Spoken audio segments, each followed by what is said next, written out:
చేయొచ్చు. నేను PPT share చేస్తాను. ఓకే. ఓం అజ్ఞానతిమిరంధస్య జ్ఞానాంజనాశలాఖ్యం చక్షురున్మిళితం యేన తస్మై శ్రీ గురవే నమః. శ్రీచైతన్యమనోభీష్టం స్థాపితం యేన భూతలే స్వయం రూపః కథామహ్యం దధాతి సుపదాంతికం. వందేహం శ్రీగురు శ్రీతపదకమలాం శ్రీగురు వైష్ణవాంశ శ్రీరూపం సాగజాతం సాగనా రఘునాథాన్వితం తం సజీవం సాద్వైతం సావధూతం పరిజనా సైతం కృష్ణ చైతన్య దేవం శ్రీ రాధా కృష్ణ పాద సహగణ లలిత శ్రీ విశాఖాన్వితాంశ.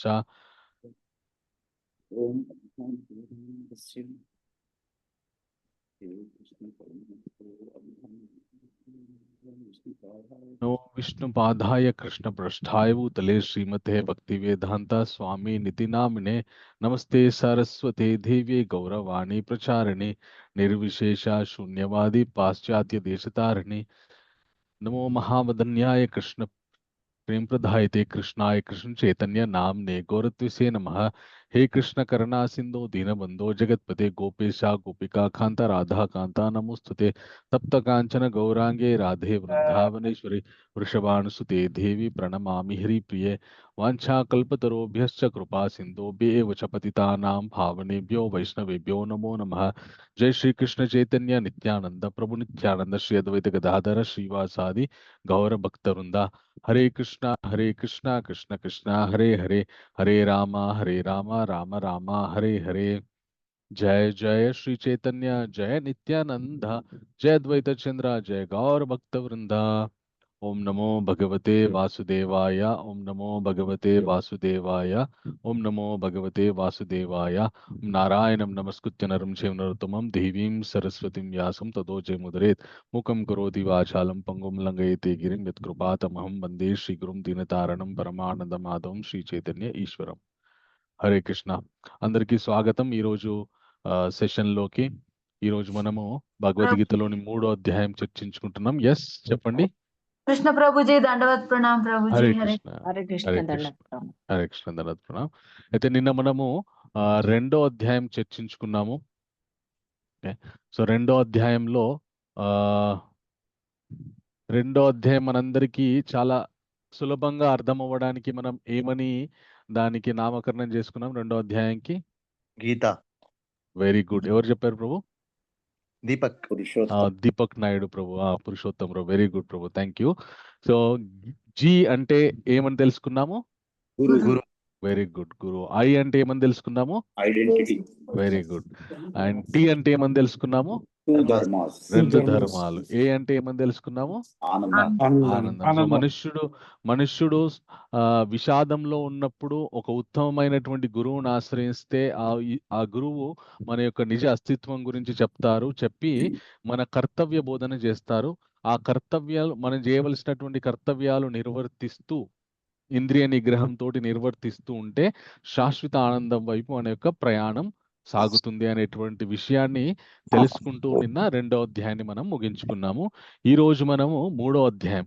అయితే 2వ అధ్యాయంలో కృష్ణుడు అర్జునుడికి తనెవరో ప్రాథమికంగా నాయనా నువ్వు ఈ శరీరం కాదు ఆత్మవి అని చెప్పాడు. చెప్పిన తర్వాత తాను చేయవలసినటువంటి ధర్మాల గురించి చెప్పాడు. ఏమేం ధర్మాలు చెప్పారు? స్వధర్మం, సనాతన ధర్మం. వెరీ గుడ్ దీపక్ ప్రభు, థ్యాంక్ యూ. స్వధర్మం సనాతన ధర్మం గురించి చెప్పారు. ఓకే, ఈ స్వధర్మం సనాతన ధర్మం ఈ ధర్మాలు ఈ తన యొక్క కర్తవ్యం నిర్వర్తించే క్రమంలో కృష్ణుడు ఒక విషయం చెప్తారు. కర్మణ్యేవాధికారస్తే మా ఫలేషు కదాచిన మా కర్మఫల హేతుర్భో మాతే సంగోస్తు అకర్మణి. నాయన కర్మ చేసేటప్పుడు నువ్వు ఫలాన్ని ఆశించకుండా కర్మ చెయ్యు. అలాగే ఫలాన్ని ఆశించకూడదు అన్నాను కాబట్టి కర్మ చేయకుండా ఊరుకోకు. కర్మ చెయ్యి కానీ ఫలాన్ని ఆశించకు.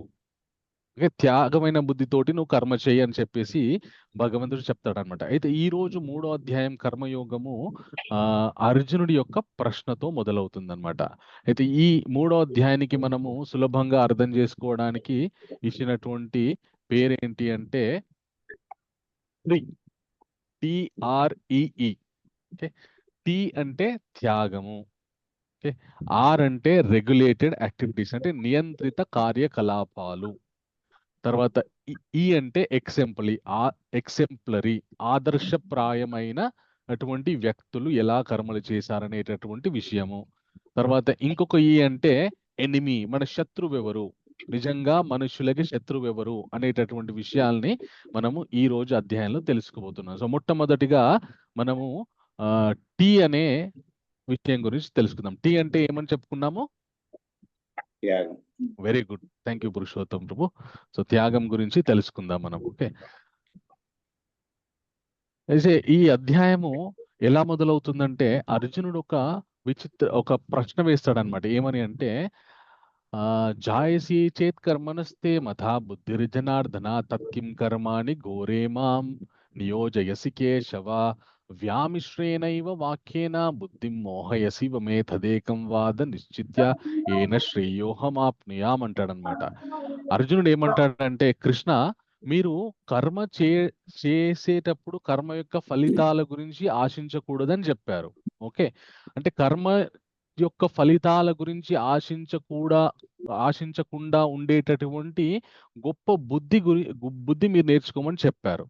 కాబట్టి మరి నేను ఆ బుద్ధే నేర్చుకుంటాను, కర్మ ఎందుకు చేయడము? ఇప్పుడు కర్మ చేస్తే నాకు అది దాని ద్వారా ఏదో పొందాలనేటువంటి కోరిక పుడుతుంది కదా, కాంక్ష పుడుతుంది కదా. సో అలాంటప్పుడు కర్మ చేయడం ఎందుకు? నేను డైరెక్ట్గా ఆ బుద్ధి, ఆ జ్ఞానాన్ని నేర్చుకుంటాను. ఏ ఏ విషయం గురించి, ఏ కర్మ గురించిన ఫలితాన్ని ఆశించకుండా ఉండేటటువంటి ఆ జ్ఞానాన్ని నేర్చుకుంటాను. ఎందుకు మళ్ళీ ఈ ఘోరమైనటువంటి యుద్ధ కర్మలో నన్ను చేయమని చెప్తున్నారు, ప్రేరేపిస్తున్నారు? నాకు కొద్దిగా కన్ఫ్యూజన్గా ఉంది. మీరు నాకు ఏదో ఒక విషయం చెప్పండి, కర్మ చేయాలా లేదంటే బుద్ధి జ్ఞానం నేర్చుకోవాలా అని చెప్పేసి అర్జునుడు ప్రశ్న అడుగుతాడనమాట. అప్పుడు కృష్ణుడు ఏమని సమాధానం ఇస్తాడంటే, అర్జున శ్రీ భగవాను వాచ, కృష్ణుడు ఏమంటారంటే, లోకేస్మిన్ ద్వివిధా నిష్ఠా పురా ప్రోక్తామయా నఘ జ్ఞానయోగేన సాంఖ్యానాం కర్మయోగేన యోగినాం న కర్మాణామనారంభాన్ నైష్కర్మ్యాం పురుషోష్ణుతే నచా సన్యాసనాదేవ సిద్ధిం సమాధి గచ్చతి అంటాడనమాట. నాయన అర్జున, ఈ లోకంలో రెండు రకాలైనటువంటి వాళ్ళు ఉంటారయ్యా. ఒకరేమో కేవలం జ్ఞానం సంపార్జించేటటువంటి వాళ్ళు, అంటే థియరిటికల్ నాలెడ్జ్, కేవలం బుకిష్ నాలెడ్జ్, థియరిటికల్ నాలెడ్జ్ నేర్చుకునే వాళ్ళు కొందరు ఉంటారు. కొందరేమో భక్తి యోగులు ఉంటారు అని చెప్పారనమాట. ఇప్పుడు మనకి ఉదాహరణకి ఈజీగా అర్థం కావాలి అంటే, మనకి కొందరు మొత్తం మన సంసార బాధ్యతలన్నీ త్యజించేసేసి హిమాలయ పర్వతాలు లేదంటే ఇంకెక్కడికో వెళ్ళి చాలా మన ఏకాంతంలో ఉండి తపస్సులు, అలాగే చాలా శాస్త్ర అధ్యయనం చేస్తూ ఉంటారు. సో వాళ్ళని మనం జ్ఞానులు అనుకోవచ్చు. కొందరేమో సమాజంలో అందరితో కలిసిపోయి ఉండి కుటుంబ బాధ్యతలు నిర్వహిస్తూ భగవంతునితో అనుసంధానం అయ్యడానికి ప్రయత్నిస్తూ ఉంటారన్నమాట. వాళ్ళని భక్తి యోగులు అంటారనమాట. అయితే ఇలాగ రెండు రకాలైనటువంటి మనుషులు ఉంటారు. ఎన్ని రకాలు ఉన్నప్పటికీ కూడా నకర్మానారంభ నైష్కర్మ్య పురుషోష్ణితే నచా సన్యాసనాదేవ సిద్ధిం సమాధి గచ్చతి. కానీ ఒక విషయం నువ్వు గుర్తుంచుకో అర్జున, ఏంటి అంటే ఎవరు కూడా ఏదో ఒక కర్మ చేయకుండా ఉండలేరు. కర్మ చేయకుండా పరిపూర్ణత్వాన్ని ఎవరు కూడా పొందలేరు. కాబట్టి ప్రతి ఒక్కరూ కూడా కర్మ చేయవలసిందే అని కృష్ణుడు చెప్తారనమాట. చెప్పి భగవంతుడు ఏమంటాడంటే, నైకశ్చిత్ క్షణం అపి జాతు తిష్టత్య కర్మ క్రియతే హవశం కర్మ సర్వ ప్రాకృతి జైర్గుణై. అసలు నిజానికి ఎవ్వరు కూడా ఒక్క క్షణము కూడా ఏదో ఒక కర్మ చేయకుండా ఉండలేరు. సాధ్యమయ్యేటటువంటి విషయమే కాదు. మనము ఉదాహరణకి పొద్దున్న లేచినప్పటి నుండి నేను ఎంత ఖాళీగా ఉందామన్నా ఏదో ఒక పని చేస్తూనే ఉంటాం. అట్లీస్ట్ మన తినడమో, పడుకోవడమో, నడవడమో ఏదో ఒకటి చేస్తూనే ఉంటాం. చేయకుండా ఎవరైనా ఉండగలమా? అది అసాధ్యం, సాధ్యమయ్యేటటువంటి పని కాదు. కాబట్టి కర్మ ప్రతి ఒక్కరూ చేయవలసిందే. అది ఎలా చేయాలి? ఇంద్రియ నిగ్రహంతో చెయ్యాలి. కానీ కొందరు అర్జున ఏం చేస్తారంటే, ఇంద్రియ నిగ్రహం, జితేంద్రియులు అంటే ఇంద్రియాలకి అతీతంగా ఉన్నాము మేము అని చెప్పుకొని బయటకి మేము ఇంద్రియాలకి అతీతంగా ఉన్నామని చెప్పుకుంటారు, కానీ లోపల మాత్రం ఇంద్రియ సుఖాల మీద ఇంకా కోరిక ఉంటూనే ఉంటుంది. అలాంటి వారు మూడులు మిథ్యాచారులు. అంటే షో ఆఫ్ చేసేవాళ్ళు, మన భాషలో చెప్పాలంటే షో ఆఫ్. అసలు ఆయనకి అంత స్థాయి జ్ఞానం ఉండదు, కానీ ఆ స్థాయిలో నేనున్నానని అందరి ముందు ప్రదర్శన చేస్తుంటాడనమాట. సో అలాంటి వాళ్ళు కూడా ఉంటారు లోకంలో. కానీ ఎవరైతే ఓకే, భగవంతుడు కర్మ చేయమని చెప్తున్నారు, సో ఈ కర్మలు ఏ విధంగా భగవంతుడు చేయమని చెప్తున్నారో ఆ విధంగా నేను చెయ్యాలి అని ప్రయత్నం మొదలు పెడతారు చూడండి. ఇప్పుడు మనం అందరం ఉన్నాము, భగవంతుడు నిన్న మనకి కర్మ చెయ్యాలి కానీ ఫలితాన్ని ఆశించకూడదు అనేటటువంటి గొప్ప విషయాన్ని చెప్పాడు. ఆ ఆ, ఆ స్థాయిలో మనం లేము, కానీ ఆ విషయం మనకు తెలుసు. ఓహో, ఇలా తెలుసుకున్నాము, మనం ప్రయత్నం మొదలు పెట్టాలనే ఆలోచన మనలో ఉంది, తెలుసుకున్నాము. సో ఎవరైతే జ్ఞానులలాగా పోజు కొడుతుంటారో వాళ్ళకంటే కూడా ఈ విషయం తెలుసుకొని ప్రయత్నం మొదలుపెట్టిన వాళ్ళు ఇంకా గొప్ప వాళ్ళంట. భగవంతుడి దృష్టిలో చాలా మంది మన సమాజంలో చూస్తుంటాము, దొంగ స్వాములు అని చెప్పేసి ఆ గొప్ప వైరాగ్యభరితమైనటువంటి జీవితం గడుపుతున్నామని బయటకి పెద్ద ఆర్భాటం చేస్తుంటారు, కానీ లోపల చాలా స్కామ్స్ అవి ఇవి చేస్తుంటారు. ఎంతో మంది ఫాలోవర్స్ ఉన్నా కూడా వాళ్ళు లోపల మాత్రం ఏవో ఏవో స్కామ్స్ చేస్తుంటారు. కానీ వాళ్ళకంటే అతి సామాన్యుడైనటువంటి ఒక భక్తుడు ఎవరైతే భగవద్భక్తిని తెలుసుకొని భగవంతుని చెప్పినటువంటి విషయాల్ని తెలుసుకొని చేయడానికి మొదలు పెట్టినటువంటి వ్యక్తి ఎవరైతే ఉన్నారో వారు చాలా ముఖ్యమైన వాళ్ళు, చాలా గొప్ప వాళ్ళంట వాళ్ళకంటే కూడా. అందు గురించని ఆ పరిపూర్ణమైనటువంటి పరిపక్వత తెచ్చుకోవడానికి మనం ప్రయత్నం చేయాలి. అది ఎలా సాధ్యము? ఓకే, సో ఇప్పుడు త్యాగపూరితమైనటువంటి కర్మ చేయడం ఎలా సాధ్యం అంటే భగవంతుడు ఏం చెప్తున్నాడంటే, మనం ఏ కర్మ చేసినా కూడా యజ్ఞార్థాత్ కర్మణోన్యత్ర లోకోయం కర్మబంధన తదర్థం కర్మ కౌంతేయ ముక్త సంగ సమాచర అంటున్నారు భగవంతుడు. స్వామి ఏమంటున్నారంటే, నాయన అర్జున, యజ్ఞ అర్థాత్ కర్మణో అని అంటున్నారు. అంటే యజ్ఞ అంటే అర్థం ఏంటంటే, మనందరికీ తెలిసింది యజ్ఞం అంటే ఏంటి అంటే, ఒక హోమకుండం ఏర్పాటు చేసి దాంట్లో అగ్ని ప్రజ్వలింపజేసి దాంట్లో నెయ్యి అలాగే యజ్ఞ సామాగ్రి ఇవన్నీ వేస్తూ చేసేటటువంటిది యజ్ఞం అని మనందరికీ తెలుసు. కానీ యజ్ఞము అంటే నానా అర్థాలు ఉన్నాయి. ఓకే, యజ్ఞము అంటే ఏదైతే మనం త్యాగపూరితంగా చేసేటటువంటి పని ఉందో దాన్ని కూడా యజ్ఞమే అంటారు. అలాగే యజ్ఞము అంటే యజ్ఞ అంటే భగవంతుడికి ఇంకొక పేరు అన్నమాట. అందుకే మనకి విష్ణు సహస్రనామంలో భీష్మాచార్యుల వారు ఆ భగవంతుని స్తుతిస్తూ భగవంతుని 1000 నామాలతో స్థుతిస్తూ ఏమంటారంటే, యజ్ఞపతిరి యజ్వా యజ్ఞాంగో యజ్ఞవాహన యజ్ఞకృత్ యజ్ఞీ యజ్ఞభుక్ యజ్ఞ సాధన యజ్ఞాంతకృత్ యజ్ఞ గుహ్యమన్నమన్నాద ఏవచ. స్వామి మీరే యజ్ఞము, మిమ్మల్ని తృప్తిపరచడానికే ఈ యజ్ఞం చెయ్యాలి.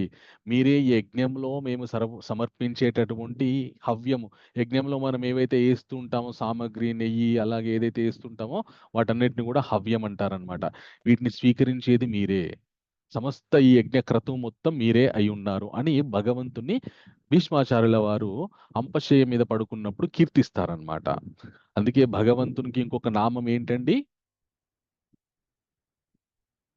యజ్ఞ ప్రభుజీ. యజ్ఞము. సో యజ్ఞమే తానై ఉన్నాడు.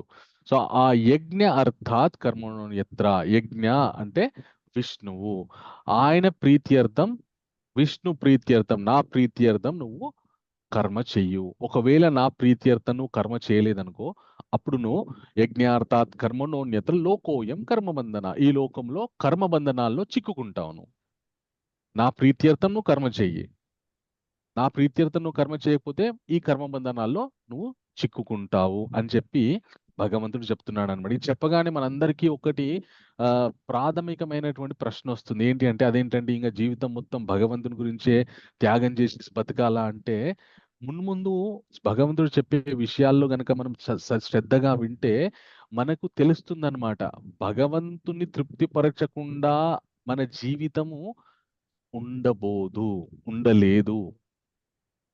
ఎలాగో మున్ముందు శ్లోకాల్లో మనకి స్వామి చెప్తారనమాట.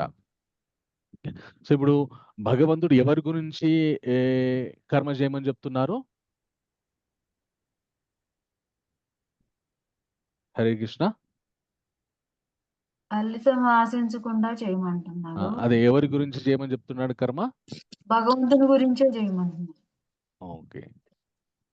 సో ఫలితం ఆశించకుండా యజ్ఞార్థాత్ కర్మణోన్యత్ర, నా గురించి కర్మ చెయ్యు.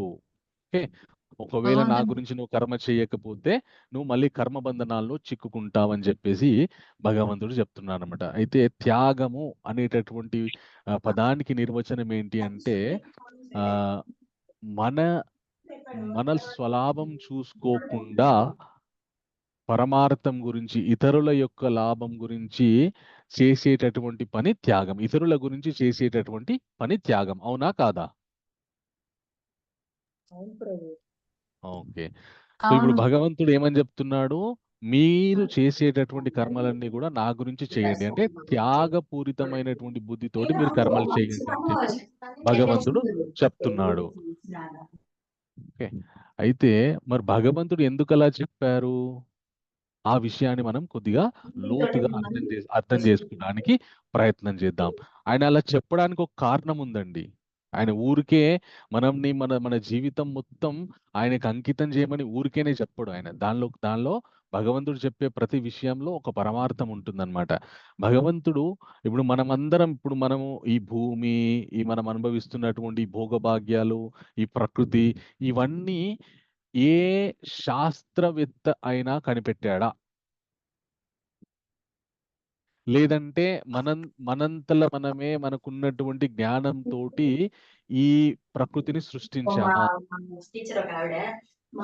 హరే కృష్ణ. లేదు.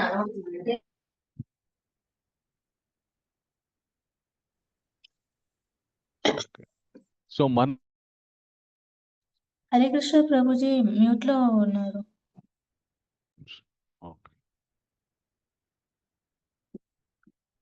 సో మన శక్తితోని మనం దేన్ని సృష్టించలేదు. దీన్ని సృష్టించిన వాడు, సృష్టికర్త ఒకరున్నారు.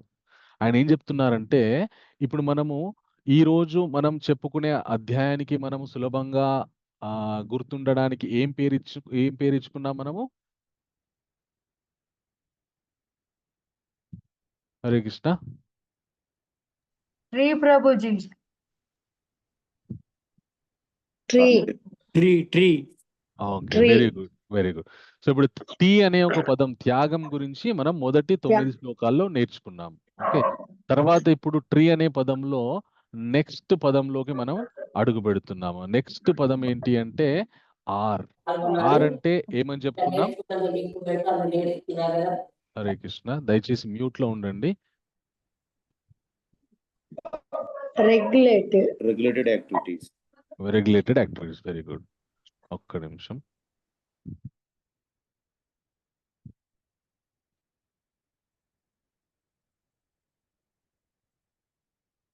ఓకే, సో రెగ్యులేటెడ్ యాక్టివిటీస్, నియంత్రిత కార్యకలాపాలు. ఓకే, సో ఇవి వీటి గురించి తెలుసుకోబోతున్నాం మనం. సో ఈ రెగ్యులేటెడ్, నియంత్రిత కార్యకలాపాలు అంటే ఏంటి అంటే భగవంతుడు మనకి సృష్టించినప్పుడు, సృష్టి చేసిన తర్వాత అసలు ఈ సృష్టి ఎలా ఆరంభమవుతుంది అంటే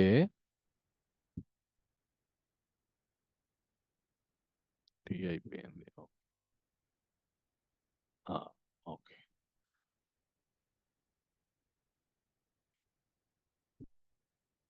సో నిన్న మనకి 2వ అధ్యాయంలో భగవంతుడు చెప్పాడు, అవ్యక్తాదిని భూతాని వ్యక్తపద్యాని భారత అవ్యక్త నిధనని ఏవ తత్రకా పరిదేవన.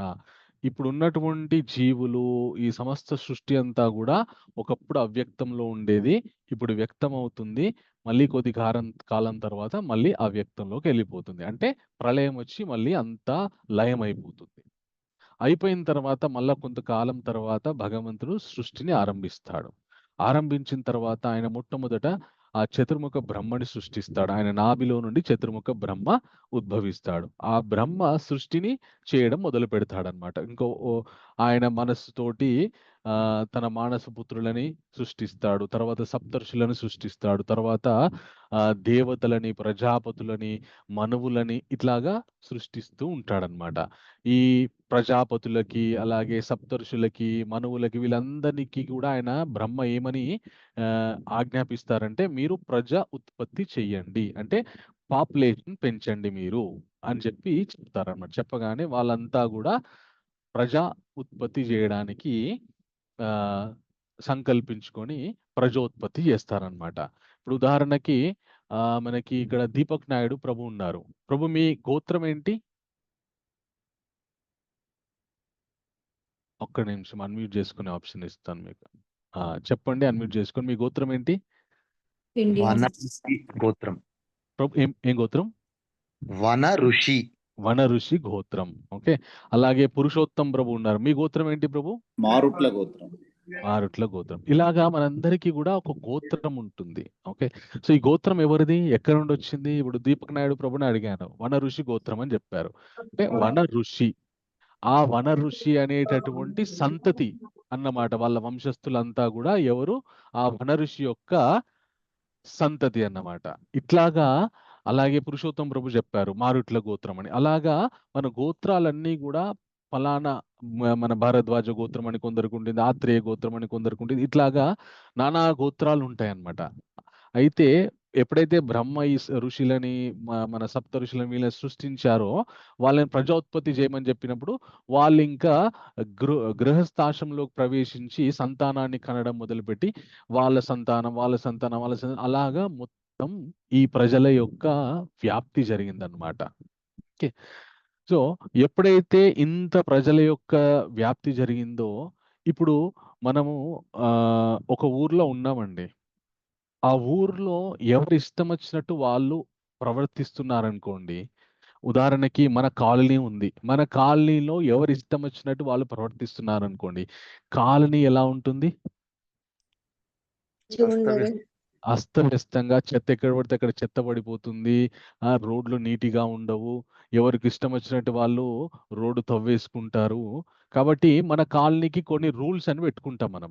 అది కాలనీ కావచ్చు, అపార్ట్మెంట్ కావచ్చు, ఏదైనా కానీ. ఎందుకంటే మనం అక్కడ సౌకర్యవంతంగా ఉండడానికి ఏర్పరచుకున్నటువంటి కొన్ని నియమాలు. అంతే కదా. సో అలాగే ఎప్పుడైతే ఈ ప్రజల యొక్క సంఖ్య పెరిగిపోయిందో, ప్రజల యొక్క ఉత్పత్తి మొదలైపోయిందో, సో వీళ్ళని ఇట్లాగే వదిలిపెట్టేస్తే ఇంకా ఎవరి ఇష్టానుసారం వాళ్ళు బ్రతికేస్తారు. ఒకరిని ఒకరు అణిచేయడానికి ప్రయత్నిస్తారు. ఎవరికి వాడే యమునా తీరే నేనే గొప్ప అనుకొని జీవించడం వల్ల ఏమవుతుందంటే ఇంకొకరిని అణిచే ప్రయత్నం చేస్తారు. అలా కాకుండా భగవంతుడు ఏం చెప్తున్నారంటే, నాయనా అర్జున, ఈ సృష్టి ఆరంభమైనప్పుడు, సృష్టించినప్పుడు నేను ఒక నియమాన్ని పెట్టాను. సహయజ్ఞ ప్రజా సృష్ట్వా పురోవచా ప్రజాపతి అనేన ప్రసవిష్యత్వం ఏషవోస్త్వైష్ట కామదుక్. అయితే ఈ సృష్టి ఆరంభమైన తర్వాత సృష్టిలో నేను ఒక నియమాన్ని పెట్టాను. ఏ నియమం అంటే, ప్రతి మనుష్యుడు కూడా ఒక నియంత్రితమైనటువంటి కార్యకలాపాలు చెయ్యాలి.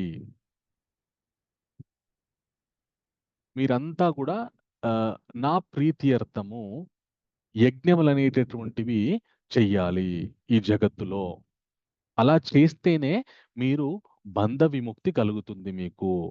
కాబట్టి దేవాన్ భావయతానేన తేదేవ భావయంతవ పరస్పరం భావయంత శ్రేయం అవాప్స్యతే అని చెప్పారనమాట. ఇప్పుడు మనం అందరం మనుషులం ఉన్నాము. సో మనకి ప్రకృతి ద్వారా ఎన్నో వనరులు సమకూరుతున్నాయి. మనకి ప్రకృతి నుండి ఎన్నో రిసోర్సెస్ మనం తీసుకుంటున్నాం. ఆ ప్రకృతినికి అన్నిటికీ కూడా ఒక అధిష్టాన దేవత ఉంటాడనమాట. ఓకే. ఆ అధిష్టాన దేవత మనకి ఏం కావాలో అవన్నీ టైమ్లీ పంపిస్తుంటారు. మనం వాటిని యూజ్ చేసుకొని చక్కగా జీవిస్తూ ఉంటాం అనమాట. అయితే భగవంతుడు సృష్టించినప్పుడు నేను ఇందాక చెప్పిన కదా, దేవతలను సృష్టించాడు, ఋషులను సృష్టించాడు, మనుషులని, వాళ్ళందరినీ మళ్ళీ మనుషులని ఉత్పత్తి చేయమని చెప్పాడు అనమాట. అయితే మరి దేవతలను ఎందుకు సృష్టించాడు? కొందరిని దేవతలుగా ఎందుకు సృష్టించాడు? కొందరిని మనుషులను ఎందుకు సృష్టించాడు? మనుషులుగా ఎందుకు సృష్టించాడు? ప్రశ్న వస్తుందా లేదా? అయితే ఆ, ఎవరైతే ఇప్పుడు మనం మనుష్య జీవితాన్ని జీవిస్తున్నాం, ఏ మనుష్యుడైతే భగవంతుడు చెప్పిన విధంగా తన యొక్క జీవితాన్ని నడిపించుకుంటాడో, జీవిస్తాడో, చాలా పుణ్యకర్మలు ఆచరిస్తాడో, అతడికి దేవతగా పుట్టేటటువంటి అవకాశం దొరుకుతుంది. ఇప్పుడు మనకి దేవతలంటే ఎవరని తెలుసు? ఇంద్రుడు, వరుణుడు, అగ్ని, యముడు, సూర్యుడు, చంద్రుడు, ఆ ఆ, ఇలాగే మన వాయుదేవుడు, ఇట్లాగా చాలా మంది దేవతలు తెలుసు అన్నమాట. సో మరి వీళ్ళందరినీ ప్రత్యేకంగా ఎందుకు సృష్టించాలి భగవంతుడు? ఎవరైతే మనుషులు త్యాగపూరితమైనటువంటి బుద్ధితోని జీవిస్తారో, పుణ్యకర్మలను ఆచరిస్తారో, ఆయా మనుషులకి ఆ గొప్ప అర్హత కలుగుతుందన్నమాట. ఒక్కొక్క దేవత పోస్ట్ పొందేటటువంటి అర్హత కలుగుతుంది. ఎలాగైతే ఇప్పుడు మన సమాజంలో కొందరు గవర్నమెంట్ ఎంప్లాయీస్ ఉన్నారు, కొందరు నార్మల్ ప్రైవేట్ ఎంప్లాయీస్ ఉన్నారు. సో గవర్నమెంట్ అందరినీ పరిపాలిస్తుంది కదా, మరి ప్రతి ఒక్కరికి గవర్నమెంట్ జాబ్ ఎందుకు ఇవ్వకూడదు? Eligibility criteria. అది. సో ఎవరైతే ఎలిజిబిలిటీ, మనుష్య జన్మ ఎత్తిన తర్వాత దేవత అయ్యే ఎలిజిబిలిటీ పొందుతారో వాళ్ళకి ఆ పోస్ట్ ఇస్తారనమాట. సో మహాప్రళయం తర్వాత ఇప్పుడు ఆయా పోస్టులో ఎవరున్నారో, వాయుదేవత పోస్టులో ఎవరున్నారో ఆయన తొలగిపోతారు. మళ్ళీ అందులోకి కొత్త వ్యక్తి వస్తాడనమాట. ఆ వ్యక్తి ఎవరు? నిన్న మనం తెలుసుకున్నాం కదా, మనకి 2 గుర్తింపులు ఉంటాయి. ఒకటేమో బాహ్యమైనటువంటి గుర్తింపు, మన వంశము, మన ఉద్యోగము, దాన్ని బట్టి వచ్చినటువంటి గుర్తింపు. అంతర్లీనంగా మన నిజమైనటువంటి గుర్తింపు ఏది?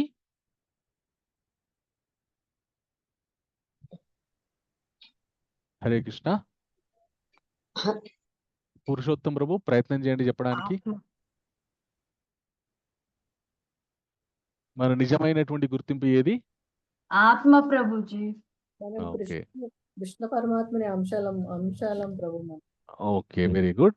సో ఆత్మ, మనం నిజమైనటువంటి గుర్తింపు ఏంటి అంటే మనము జీవాత్మలం. సో ఈ జీవాత్మకి ఎప్పుడైతే చాలా మంచి పనులు చేస్తాడో అప్పుడు ఆ దేవతా పోస్ట్కి ఎలిజిబిలిటీ అయి వాళ్ళు మళ్ళా దేవతలాగా వర్ధిల్తారనమాట. అలాగా దేవతలని ఎవరైతే ఎలిజిబుల్ గా ఉన్నారో ఆ పోస్ట్కి వాళ్ళని దేవతల్లాగా భగవంతుడు సృష్టిస్తాడు.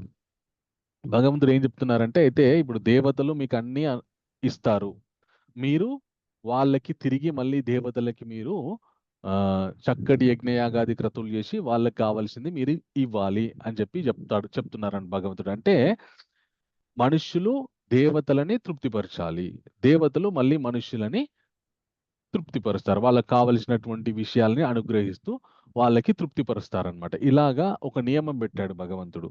ఒకరికొకరు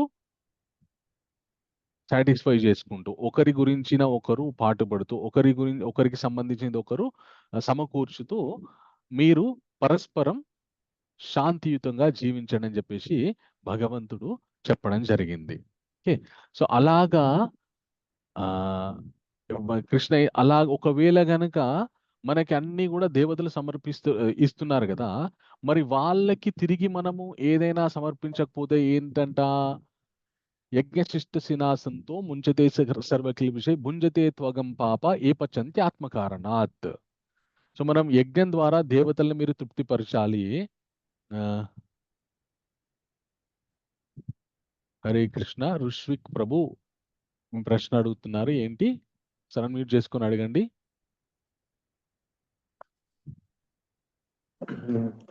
అంటే నా డౌట్ ఏంటంటే, మనుషుల్లో ఉన్నాక మంచి కర్మలు చేస్తే దేవతల్లా అవుతారన్నారు కదా. అవును. నా ఫస్ట్ డౌట్ ఏంటంటే, అసలు ఇలా ఎక్కడైనా మెన్షన్ చేశారా అని నాకు తెలుసుకోవాలని ఉంది. సెకండ్ ఏంటంటే, ఇలా దేవతల్లా పుట్టాక స్టెప్ ఏంటి, అంటే వాట్స్ ద అల్టిమేట్ గోల్ అని. Very good, very good. చాలా మంచి ప్రశ్న వేశారు. ఇప్పుడు దేవతల్లాగా అయ్యే ఎలిజిబిలిటీ వచ్చింది, అది నేను కేవలం ఒక పోస్ట్ అని మాత్రమే అన్నాను. అయితే ఆ పోస్టు అంత మంచి సౌకర్యవంతమైనటువంటి పదవి మనకి ఇచ్చినప్పుడు దాన్ని దుర్వినియోగపరుచుకున్నాం అనుకో, ఏం జరుగుతుందో నేను కొద్దిసేపట్లో చెప్తాను మీకు. ఓకే, సో కొద్దిగా మనకి ముందు ముందు వచ్చే శ్లోకాల్లో నేను చెప్తాను. ఓకే, కొద్దిగా వేచి వేచి ఉండండి. ఓకే, అయితే ఎవరైతే ఎవరైతే ఇలాగా త్యాగపూరితంగా జీవించరో, దేవతల్ని తృప్తిపరచకుండా తమ స్వార్థం గురించే బతుకుతున్నారు. ఇప్పుడు మనం అంటే సనాతన ధర్మంలో ఉన్నాం కాబట్టి మనము ప్రతినిత్యం ఏ శుభకార్యం చేసుకున్నా కూడా, గృహప్రవేశం చేసినా లేదంటే వివాహం చేసుకున్నా ఇంకేదో చేసుకున్నా కూడా యజ్ఞం అనేటటువంటి ఒక క్రతువు చేస్తాం అనమాట. ఎందుకు చేస్తామంటే దేవతల్ని తృప్తిపరచడానికి. ఎందుకంటే మనము ఆయా సుఖాల్ని పొందుతున్నాము వాళ్ళ వల్ల, కాబట్టి వాళ్ళని తృప్తిపరచడానికి మనం ఇన్ రిటర్న్ మనము థ్యాంక్స్ లాగా గ్రాటిట్యూడ్ చూపిస్తున్నాం అనమాట. అలా చూపించకుండా ఎవరైతే బతుకుతారో, అలా చేయకుండా ఎవరైతే బతుకుతారో వాళ్ళు పాపం భుజిస్తున్నారు. మనం ఏది చేసినా కూడా భగవంతునికి సమర్పించి దాన్ని ప్రసాదంగా స్వీకరించాలి. అలా కాకుండా ఎవరైతే ఇష్టం వచ్చినట్టు అనుభవిస్తున్నారో వాళ్ళు పాపాన్ని మాత్రమే స్వీకరిస్తున్నారు. ఉదాహరణకి మనము ప్రతిరోజు భోంచేస్తుంటాం. భోంచేసే ముందు భగవంతుని తలుచుకొని, స్వామి మీ దయ వల్ల ఈరోజు నేను అన్నం తింటున్నాను అని భగవంతుని శ్రీ విష్ణు శ్రీ విష్ణు అని, లేదంటే కృష్ణ కృష్ణ గోవింద గోవింద మన భగవన్ నామాలు చెప్పుకుంటూ తిన్నామనుకోండి, లేదంటే ఇంకా దానికంటే ఉత్తమమైంది తినే ముందు భగవంతునికి ఒకసారి నివేదించి మనం తీసుకున్నామనుకోండి, అది ప్రసాదం అయిపోతుంది. అది యజ్ఞ ఉచ్చిష్టం అవుతుంది అన్నమాట. అది స్వీకరించామనుకోండి, మనము తిన్నా కూడా దానికి పాపము అంటదు. అలా కాకుండా కొందరు భగవంతునికి ఈ ప్రక్రియ అన్ని మతాల్లో ఉందండి. కేవలం మన సనాతన ధర్మంలోనే కాదు, అన్ని మతాల్లో ఉంది. భగవంతునికి మనం తినేది నివేదించి తినాలనేటువంటి పద్ధతి. సో అలా తింటే మనం పాపం అంటదు మనకి. అలా కాకుండా మన కేవలం మన కడుపు కోసము, మన ఇంద్రియ తృప్తి కోసం తిన్నామనుకోండి, అప్పుడు మళ్ళీ కర్మబంధనాల్లోకి వెళ్ళిపోతాం, పాపం స్వీకరించిన వాళ్ళం అవుతాము, దొంగల్లాగా పరిగణించబడతామని భగవంతుడు చెప్తున్నారనమాట. ఎందుకంటే మన ఇంట్లో బంధువులు వచ్చారనుకోండి, వాళ్ళు మనకు చెప్పకుండా, మనకు తెలియకుండా మన ఇంట్లో వంట చేసుకొని తిన్నారనుకోండి, మనకేమనిపిస్తుంది, ఎట్లా అనిపిస్తుంది? ఇంత కక్కుర్తి ఎందుకు, చెప్పి తినొచ్చు కదా, మాకు ఇది కావాలంటే మేము చేసి పెట్టామా, మీ అంతలో మీరే చేసుకోవడం మీద మనకి బయట కనంగా లోపల అనిపిస్తుందా లేదా? అనిపిస్తుంది ప్రభుజీ. అట్లాగే ఈ సృష్టిలో మనకి భగవంతుడు ఇన్ని ఇచ్చిన తర్వాత, దేవతలకి మనకు అన్ని సమకూర్చమని చెప్పేసి వాళ్ళకి చెప్పిన తర్వాత, వాళ్ళు మనకు సమకూరుస్తున్నప్పుడు మనం ఇన్ రిటర్న్ వాళ్ళకి ఏం చేయకపోతే మన దొంగతనమే అవుతుంది కదా. సో అట్లా భగవంతుడు ఎందుకు దేవతలకి సమర్పించి తినమన్నాడంటే, మనకి భగవంతుడు ఒక గొప్ప విషయం చెప్తాడనమాట. ఏమనంటే, అన్నాద్భవంతి భూతాని పర్జన్యాత్ అన్న సంభవ, యజ్ఞాద్భవంతి పర్జన్యో యజ్ఞ కర్మ సముద్భవ అంటాడనమాట భగవంతుడు. ఏమంటున్నారంటే, ఇప్పుడు మనం అందరం కూడా జీవించున్నాం, మనము బ్రతికున్నామంటే కారణం దానికి ఆహారం, అంతేనా కదా? అంతే. ఈ ఆహారం ఎక్కడి నుండి వస్తుంది? భూమిలో నుండి. భూమిలో ఆహారం మొలకెత్తాలంటే కారణం ఏంటి? వర్షాలు ప్రభు. వర్షాలు. సూర్యకాంతి. వర్షాలు, సూర్యకాంతి. ఓకే, సో ఈ వర్షాలు రావాలంటే భగవంతుడు ఏమంటాడంటే, అనుగ్రహం ఉండాలి. వర్షాలు రావాలంటే అన్నాద్ భవంతి భూతాని, ఈ జీవరాశులు, జీవాత్మలు, ఈ మనుషులంతా కూడా అన్నం వల్ల జీవిస్తున్నారు. ఈ అన్నం వర్షం నుండి వస్తుంది. వర్షము అన్నాద్ భవంతి భూతాని పర్జన్యాత్ అన్న సంభవ, యజ్ఞాత్ భవంతి పర్జన్యో, యజ్ఞం వల్ల వర్షము పడుతుంది. యజ్ఞం ఎక్కడి నుండి సంభవిస్తుంది అంటే కర్మ సముద్భవ, మనం చేసేటటువంటి త్యాగపూరితమైనటువంటి కర్మల వల్ల యజ్ఞము ఉద్భవిస్తుంది. నేను ముందే చెప్పాను కదా, యజ్ఞం అంటే కేవలము హోమములో యజ్ఞ సామగ్రి వేయడమే కాదు, ఏ పని అయితే మనం త్యాగ బుద్ధితోని చేస్తామో అది కూడా యజ్ఞం కిందికే వస్తుందన్నమాట. సో ఎప్పుడైతే మనము త్యాగపూరితమైనటువంటి కర్మలు చేస్తామో అప్పుడు సకాలంలో వర్షాలు పడతాయి, అప్పుడు పాడి పంటలు పండుతాయి, అవి తిని మనము జీవిస్తాము. సో ఇప్పుడు మనకి ఒక సైకిల్ అన్నమాట ఇది. భగవంతుడు ఒక సైకిల్ ఇచ్చాడు. మనం బ్రతకాలంటే ఖచ్చితంగా యజ్ఞం చేయాల్సిందే. యజ్ఞం చేస్తేనే వర్షం పడుతుంది, వర్షం పడితేనే పాడి పంటలు వస్తాయి, పాడి పంటలు పండితేనే మనం తింటాము. అవునా కాదా? అయితే ఈ యజ్ఞానికి ఒక గొప్ప ఇది సైంటిఫికల్ గా కూడా ప్రూవ్ అయిందండి. ఒకసారి 1980లో భోపాల్ నగరంలో ఒక గొప్ప ఒక పెద్ద గ్యాస్ ఫ్యాక్టరీ ఉండేదన్నమాట. అందులో ఒక ప్రమాదం జరిగింది. ఇది మన గూగుల్‌లో కొడితే కూడా వస్తుందన్నమాట. అందులో ప్రమాదం జరిగి ఆ కంపెనీ నుండి చాలా విషపూరితమైనటువంటి గ్యాస్ లీక్ అయింది. లీక్ అయితే అక్కడ ఉన్నటువంటి ప్రాంతం మొత్తం వ్యాపించింది. అక్కడ ఒక బ్రాహ్మణ కుటుంబం ఉండేవారు. వాళ్ళు కూడా ఆ కంపెనీలో జాబ్ చేసేవారు. వాళ్ళకి ప్రతిరోజు కూడా నిత్య అంటారనమాట. కొందరు అసలు బ్రాహ్మణులు నిత్య అగ్నిహోత్రికులై ఉండాలి. అంటే ప్రతిరోజు కూడా యజ్ఞం చేయాలి వాళ్ళు. వాళ్ళు ప్రతిరోజు కూడా యజ్ఞం చేసే అలవాటు వాళ్ళకుంది. వాళ్ళు చిన్నప్పుడు నేర్చుకున్న వాళ్ళ నాన్న దగ్గర నుండి ఉద్యోగం చేస్తున్నా కూడా ప్రతిరోజు కూడా వాళ్ళు యజ్ఞం చేసేవారనమాట. అయితే వాళ్ళు ఏమనుకున్నారంటే, ఎలాగో ఈ విషపూరితమైనటువంటి వాయువు మనం గాలి పీల్చుకొని మనం ఇప్పుడు కొద్దిసేపట్లో చనిపోతాం కదా! ఇక ఈ ఎట్లాగో ఈ రోజు చివరి రోజు మన జీవితంలో. కాబట్టి ఈ లాస్ట్ సారి ఒకసారి యజ్ఞం చేద్దామని చెప్పేసి వాళ్ళు యజ్ఞం చేస్తూ ఇంట్లో కూర్చున్నారనమాట. కూర్చుంటే ఆశ్చర్యకరంగా ఏం జరిగిందంటే, ఆ విషవాయువు ఆ ప్రాంతంలో ఎంతవరకైతే వ్యాపించిందో అక్కడున్న వాళ్ళందరూ చనిపోయారు. వీళ్ళు తప్ప. తర్వాత పరిశోధనలో ఏం తేలిందంటే, ఎప్పుడైతే మనము ఒక అగ్నిని ఆహ్, ఆహ్, హోమం పెట్టి దాంట్లో మంచి ఆవు నెయ్యి, మళ్ళా హవిస్సులు వేస్తామో వాటి ద్వారా ఆక్సిజన్ ఉత్పత్తి అవుతుందంట. ఈ మన వాతావరణంలో ఉన్నటువంటి కాలుష్యం మొత్తం పోయి మళ్ళీ ఈ వాతావరణం మొత్తం పరిశుద్ధం అవుతుందంట. సో వాళ్ళు యజ్ఞం చేస్తున్నారు కాబట్టి వాళ్ళ ఆ యజ్ఞ ధూమం నుండి వచ్చినటువంటి ఆ పరిశుద్ధమైనటువంటి ఆ వాయువుని పీల్చుకొని వాళ్ళు బ్రతికిపోయారు. ఇది మీరు కావాలంటే ఇంటర్నెట్ లో కూడా కొట్టి చూడండి. సో మనకి భగవంతుడేమో ఊరికేనే తన గురించి మీ జీవితం మొత్తం నాకు త్యాగం చేయండి అని కాదు. భగవంతుడు మనకి ఎందుకు ఆ విషయం చెప్తున్నారంటే, మన మనుగడ సాగాలి అంటే మనము ఆ పని చేయవలసిందే. మరి కొందరు చేయట్లేదు కదా అండి. కొన్ని దేశాల్లో చేయట్లేదని ఈ ఈ ఈ ప్రస్తావన, ఈ విషయాన్ని నేను ఒకానొక క్లాస్‌లో చెప్పినప్పుడు, ఇంతకుముందు చెప్పినప్పుడు ఒక ప్రశ్న అడిగారు. ఏమని అంటే, మరి ఫారిన్ కంట్రీస్‌లో వాళ్ళు యజ్ఞం చేయరు గదండీ! భారతదేశంలో అంటే మనం యజ్ఞం చేస్తున్నాం. మనం యజ్ఞం చేస్తే వర్షాలు పడతాయని అంటున్నారు మీరు. మరి భారతదేశంలో అంటే మనకు ఆ సాంప్రదాయం ఉంది. ఫారిన్ కంట్రీస్‌లో సాంప్రదాయం లేదు కదా! మరి వాళ్ళకెట్లా వర్షాలు పడుతున్నాయి అని అడిగారనమాట. అడిగితే నేనేం చెప్పానంటే, ఈ ప్రపంచం మొత్తానికి భారతదేశం పూజ గది లాంటిది. ఇంట్లో మనము ఇల్లు ఎంత పెద్దదైనా ఉండండి, ఎంత పెద్దగా అయినా ఉండనియండి. పూజ గదిలో మనం చేసేటటువంటి పూజ వల్ల ఆ ఇల్లు సుఖంగా ఉంటుంది.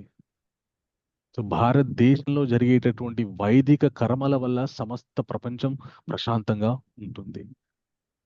మనం ఏ యజ్ఞం చేసినా కూడా లోకా సమస్త సుఖినో భవంతు అనే ఒక సారాంశంతోనే దాన్ని ముగిస్తాం. తర్వాత తప్ప స్వశాంతి, నేనే సుఖంగా ఉండాలి అనేటటువంటి సాంప్రదాయం కాదు మనది.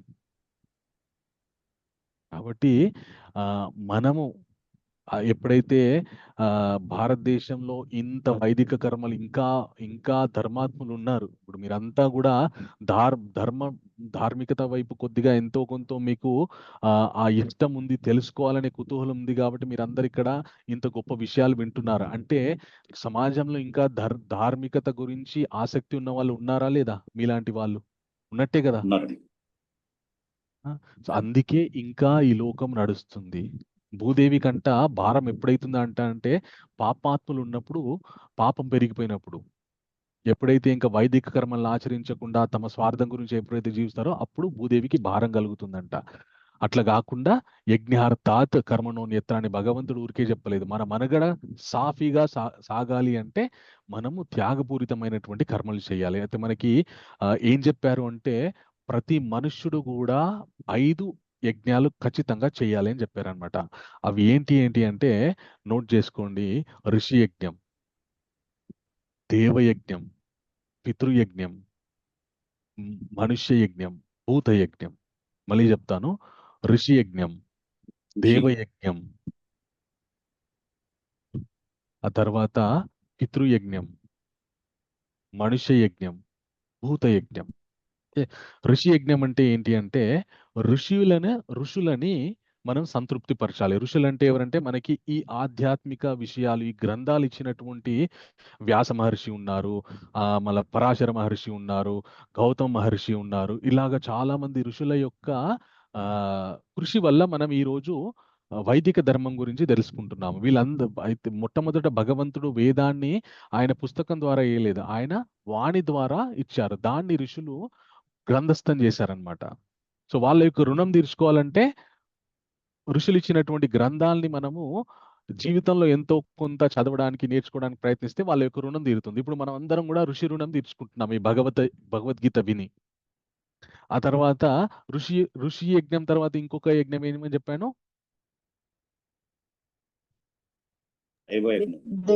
దేవయజ్ఞం.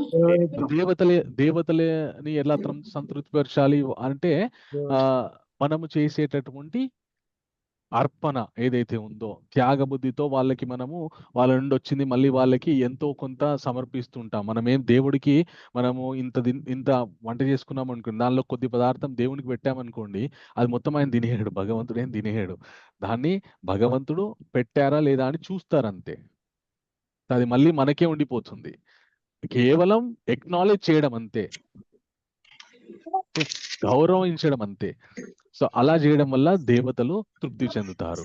తర్వాత ఇంకొకటి నెక్స్ట్ మూడోటి ఏమని చెప్పాను? పితృయజ్ఞం. సో మన వంశంలో మనకంటే ముందున్న వాళ్ళు శరీరాన్ని వదిలిపెట్టి వాళ్ళు ఇతర లోకాల్లో లేదంటే మళ్ళీ ఇంకొక జన్మ ఎత్తి ఉంటారు. ఓకే, అయితే ఇప్పుడు మనకి భగవంతుడు ఏ విధమైనటువంటి నియమాన్ని పెట్టారు? ప్రతి ఒక్కరు కూడా ఇంకొకరి ఉన్నతి గురించి పాటుపడే విధంగా ఒక చక్రాన్ని పెట్టారు భగవంతుడు. మనం సుఖంగా ఉండాలంటే దేవతల్ని తృప్తిపరచాలి, ఆ దేవతలు మనకి అన్ని ఇస్తారు, వాటి ద్వారా మనందరం కూడా సుఖంగా ఉంటాం. అలాగే మన వంశంలో ఉన్నటువంటి వాళ్ళు వేరే లోకాల్లో వేరే జన్మలో ఎత్తి ఉంటారు. అయితే వాళ్ళందరినీ కూడా అలాగా మన వంశంలో గతించిన వాళ్ళందరినీ కూడా పితృదేవతలు అంటారనమాట. అంటే పితృదేవతలు అనేటువంటిది ఒక సపరేట్ కేటగిరీ. దేవతలలో 3 రకాలైన కేటగిరీ ఉంటారనమాట. ఒకటేమో ఆదిత్యులు, ద్వాదశ ఆదిత్యులు అని ఒక కేటగిరీ, అలాగే ఏకాదశ రుద్రులు అని ఒక కేటగిరీ, ఆ తర్వాత అష్ట వసువులు అని ఒక కేటగిరీ, అలాగే 2 అశ్విని దేవతలని ఒక కేటగిరీ, పితృదేవతలని ఒక కేటగిరీ. ఇట్లాగా దేవతలు కొన్ని విభాగాలుగా విభజించబడి ఉండి ఈ మొత్తం కార్యాన్ని నడిపిస్తూ ఉంటారన్నమాట. ఈ పితృదేవత అనే కేటగిరీ ఎవరు అంటే, మనకి ఏది కావాలన్నా కూడా, మన జీవితంలో సంతానం కావాలి, ఏదైనా కావాలంటే కూడా మనం చేసినటువంటి కర్మ ద్వారా మనం సంపాదించుకున్నటువంటి పుణ్య ఫలం ఏదైతే ఉందో దాన్ని ఆధారంగా మనకి భగవంతుడు ఇస్తారు. అయితే ఎప్పుడైతే మనము మన పితృదేవతలకి సమయానుసారంగా శ్రాద్ధ కర్మలవన్నీ నిర్వహిస్తూ ఉంటామో, ఆ నిర్వహించినటువంటి ఆ క్రతువు మనం ఏదైతే సమర్పిస్తుంటామో, పిండ ఉదకాలు ఏవైతే వదిలిపెడుతూ ఉంటామో వాటన్నిటిని కూడా పితృదేవతలు స్వీకరిస్తారనమాట. స్వీకరించి మన వంశంలో ఆల్రెడీ మనకంటే ముందు పుట్టి మన వంశం వృద్ధి చెందించినటువంటి పెద్దవాళ్ళు ఎక్కడున్నా కూడా ఆ క్రెడిట్ వాళ్ళకి ఇస్తారు. ఇప్పుడు మనం పూర్వం ఇంకెక్కడో ఏదో జన్మలో ఉన్నాం, అక్కడ మనకు భార్య పిల్లలు వంశము, మనం కూడా ఏదో వంశానికి చెందిన వాళ్ళమే. ఓకే, సో మన జీవితం సాఫీగా సాగాలంటే మనం ఇంతకు ముందు పుట్టినటువంటి వంశంలో వాళ్ళు మనకి టైమ్లీ మా పితృదేవతల ప్రీత్యర్థం మేము ఈ కర్మలు చేస్తున్నాం, ఈ శ్రాద్ధ కర్మలు చేస్తున్నాం అని వాళ్ళు చేశారనుకోండి, ఆ క్రెడిట్ మనకి వస్తుందన్నమాట. ఇది సైకిల్, ఇట్లా జరుగుతూనే ఉండాలి. మనము వాళ్ళ గురించి, మన గురించి ఇంకొకరు, ఇట్లా ఒకరి గురించి ఒకరు చేస్తుండే. అట్లా చేస్తూ ఆ పితృదేవతలకి టైమ్లీ మనం శ్రాద్ధ కర్మలు ఎప్పుడైతే చేస్తామో అలాగే పితృదేవతల్ని తృప్తిపరిచిన వాళ్ళం అవుతాం. ఆ తర్వాత మనుష్య యజ్ఞం, మనుష్య రుణం ఎలా తీర్చుకోవాలంటే మనకి శాస్త్రపరంగా ఏమని చెప్పారంటే, ప్రతి మనుషుడు కూడా ఇంకొకరికి భోజనం పెట్టి తినాలి అని చెప్పారనమాట. ఇప్పుడంటే ఆ సాంప్రదాయం లేదు, చాలా హోటల్స్ వచ్చాయి అవి ఇవి, కానీ ఒకప్పుడు ఒక అతిథికి భోజనం పెట్టింది ఇంకొకరు తినేవాళ్ళు కాదనమాట. కానీ ఇప్పుడు మనం మనం ఆ విషయాన్ని ఎలాగ తృప్తిపరచచ్చు అంటే, మనకి చాలా దేవాలయాల్లో అన్నదానాలు అవి చేస్తూ ఉంటారు. ఆ అన్నదానాలకి మనకి ఎప్పుడో మనకి తోచినట్టు మన శక్తి మేరకి, భగవంతుడు ఎప్పుడు కూడా మనకు శక్తి మించి దానం చేయమనలేదు. మనకి ఎంత దానం చేస్తే మనము సుఖంగా గడపడానికి ఆ వీలుంటుందో అంతే దానం చేయమని చెప్పాడు. మనకి ఎంత శక్తి మేరకి ఎంతో కొంత అలాంటి అన్నదానాలకి మనం సహకరించామనుకోండి, మనకు తెలియకుండానే వేరే మనుషులకి మనము భోజనం పెట్టిన వాళ్ళు అవుతాం అనమాట. అది ఇంకొకటి, అలాగే మన ఇంటికి అతిథి వస్తుంటారు, అతిథి వచ్చినప్పుడు వాళ్ళని కూడా సరిగ్గా చూసుకోవడం అనేటువంటిది కూడా మనుష్య రుణం, మనిషి యజ్ఞం చేసినట్టే. ఆ తర్వాత చివరిగా భూత యజ్ఞం ఏదైతే ఉందో, మనతో పాటు చాలా జీవరాశులు ఉన్నాయి ఈ భూప్రపంచంలో. వాటన్నిటికీ కూడా హాని తలపెట్టకుండా ఉండటం అనేటువంటిది భూత యజ్ఞం అన్నమాట. ఈ 5 యజ్ఞాలు ప్రతి మనుషుడు కూడా చెయ్యవలసిందే. చేయకపోతే వాడు పాపాత్ముడైపోతుండే. ఏవం ప్రవర్తితం చక్రం నాను వర్తయతిహ ఇహ అఘాయురింద్రియారామో మోగం పార్తాస జీవతి. నాయనా అర్జున, నేను ఇప్పుడు చెప్పినటువంటి ఈ యజ్ఞ చక్రం ఎవరైతే ఫాలో అవ్వట్లేదో వాళ్ళు వాళ్ళు పాప కూపంలోకి వెళ్ళిపోతున్నారు, వాళ్ళు పాపాలు చేస్తున్నారు అని చెప్పి భగవంతుడు చెప్తున్నాడు అనమాట. అయితే మరి ఎలా ఇవి అందరికీ చేయడం సాధ్యమేనా ఇప్పుడున్నటువంటి లైఫ్ స్టైల్లో? సాధ్యం కాదు ప్రభు. అందుకే భగవంతుడు ఒక సులభమైనటువంటి విషయం చెప్పాడనమాట. మనకి ఎప్పుడైనా కూడా భగవద్గీత వింటున్నంతసేపు ఒక విషయం గుర్తుపెట్టుకోవాలి, భగవంతుడు ఏది చెప్పినా మళ్ళీ సులభంగా దాన్ని ఆచరించేటటువంటి ఉపాయం కూడా చెప్తాడనమాట. యస్త్వాత్మరతిర్ ఏవ స్యాత్ ఆత్మతృప్తాశ్చ మానవ. యస్త్వాత్మరతిర్ ఏవ స్యాత్ ఆత్మతృప్తాశ్చ మానవ ఆత్మన్యేవ చ సంతుష్ట తస్య కార్యం న విద్యతే.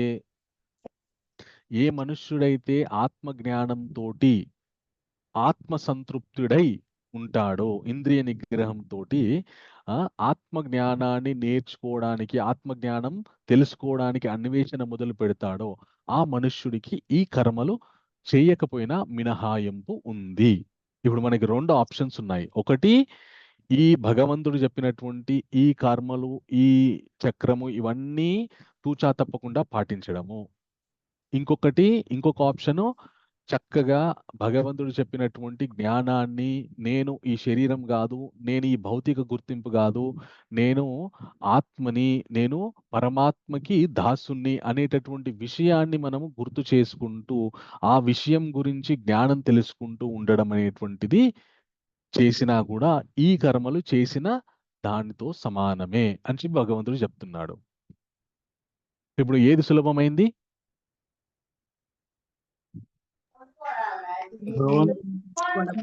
భగవంతునికి దాసుడుగా ఉండడం. ఆత్మ జ్ఞానం నేర్చుకోవడం చాలా సులభమైంది. అందుకే మనకి శ్రీల ప్రభుపాదుల వారు ఒక మనుషులకి కలియుగంలో భగవంతుడు చెప్పినటువంటి ఇన్ని యజ్ఞాలు చేయడం నిజంగానే అసాధ్యం. అందుకే మనుషులందరికీ కూడా మన శ్రీమద్ భాగవతంలో ఒక గొప్ప యజ్ఞం చెప్పారన్నమాట, సంకీర్తన మహాయజ్ఞం, భగవన్ నామ సంకీర్తన మహాయజ్ఞం. అది చాలా సులభమైంది, అది చేసినా కూడా ఈ యజ్ఞాలు చేసినట్టే అని చెప్పేసి. కానీ కొందరు ఇంత చెప్పినా కూడా ఈ కర్మల్ని ఆచరిస్తూ ఉంటారనమాట. ఎందుకంటే ఈ కర్మలు ఏవైతే ఉన్నాయో వీటిని అన్నిటిని కర్మకాండ అంటారనమాట. మనకి వైదిక జ్ఞానంలో వైదిక జ్ఞానం 2గా విభజించబడింది. ఒకటేమో జ్ఞానకాండ, ఒకటేమో కర్మకాండ.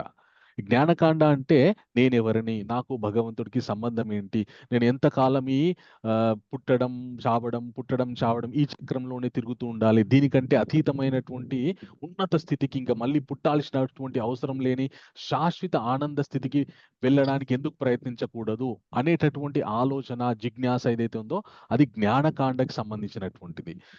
కర్మకాండ ఏదైతే ఉందో, నేను పుట్టాను, చాలా సుఖాలు అనుభవించాలి, ఇప్పుడు ఈ జన్మలో అలాగే మళ్ళీ వచ్చే జన్మలో చాలా చాలా భోగాలు అనుభవించాలి, ఏదైనా నాకు చాలా డబ్బు ఉండాలి, మంచి అందమైన భార్య ఉండాలి, పిల్లలు ఉండాలి, మంచి బాస్ ఉండాలి, లేదంటే నేనే 10 మందికి నా చేతి కింద పని చేయాలి, ఇట్లాగా ఉన్నతమైన ఈ భౌతిక ప్రపంచంలోనే ఉన్నతంగా ఉండడానికి ప్రయత్నిస్తుంటారంట. అలాంటి వాళ్ళకి ఈ కర్మకాండ ప్రక్రియ అనేటువంటిది ఇచ్చారనమాట. మన సనాతన ధర్మంలో ప్రతి ఒక్కరికి వాళ్ళ స్వాభావికం అనుసారంగా విషయాలు చెప్పబడ్డాయి అన్నమాట. కొందరికేమో జ్ఞానం ఎంతకాలం ఇలా అనే ఆలోచన ఉంటుంది. కొందరికేమో ఇలాగే ఉండాలి, ఇంకా అనుభవించాలి, ఇంకా అనుభవించాలని ఉంటుందన్నమాట. అయితే భగవంతుడు ఏం చెప్తాడంటే భోగైశ్వర్య ప్రసక్తానాం తయాభృత చేతసాం వ్యవసాయాత్మక బుద్ధి సమాధౌన విధీతి. ఎవరికైతే భోగైశ్వర్యాల మీద చాలా చాలా ఆసక్తి ఉంటుందో వాళ్ళకి సరైనటువంటి చాలా ఏకాగ్రతతో కూడుకున్నటువంటి ఆత్మజ్ఞానం బోధింపబడదు, వాళ్ళకి ఆ రాదు, నేర్చుకోలేరని చెప్పి భగవంతుడు చెప్పారనమాట. కాబట్టి మనము అంటే మరి అది కూడా తప్పేం కాదు, అది తప్పేం కాదు, కానీ దానికంటే ఉన్నతమైనటువంటి స్థితి, ఓకే? సో దానికంటే ఉన్నతమైనటువంటి స్థితికి మనం ఎప్పుడు కూడా జీవితంలో ఒక స్థితి నుండి ఇంకా దానికంటే మీదికి వెళ్ళడానికి ప్రయత్నించాలి, అంతే తప్ప దిగజారడానికి ప్రయత్నించదు. అయితే మనకి ఇట్లా భగవంతుడు చెప్పాడు కదా, మనకి ఇతిహాసంలో ఒక రాజు ఉన్నారనమాట, ఆయన పేరు నహుష మహారాజు. అయితే ఈయన ఈ కర్మకాండనే కేవలం ఈ కర్మకాండనే ఆచరించారనమాట. ఆచరించి 100 యజ్ఞాలు చేశాడనమాట. చేసిన తర్వాత ఏమైందంటే ఒకసారి స్వర్గలోకంలో ఒక విపత్తు వచ్చింది, ప్రమాదం వచ్చింది. దానివల్ల ఏమైందంటే ఇంద్రుడు చేసినటువంటి ఒక తప్పు వల్ల ఆయన పదవి నుండి వైదొలగవలసి వచ్చిందనమాట. ఆయనని సస్పెండ్ చేశారనమాట ఆయన పదవి నుండి, ఆయన చేసిన ఒక తప్పుకి.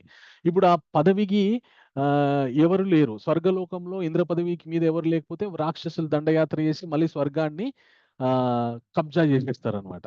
ఇప్పుడు తాత్కాలికంగా ఎవరో ఒకరిని ఇంద్రుని తెచ్చిపెట్టాలని చెప్పేసి ఎవరు ఆ పదవికి అర్హురైనటువంటి వ్యక్తి అని చెప్పి వెతికారు. వెతికితే నహుష మహారాజు పర్ఫెక్ట్ ఎలిజిబుల్ క్యాండిడేట్.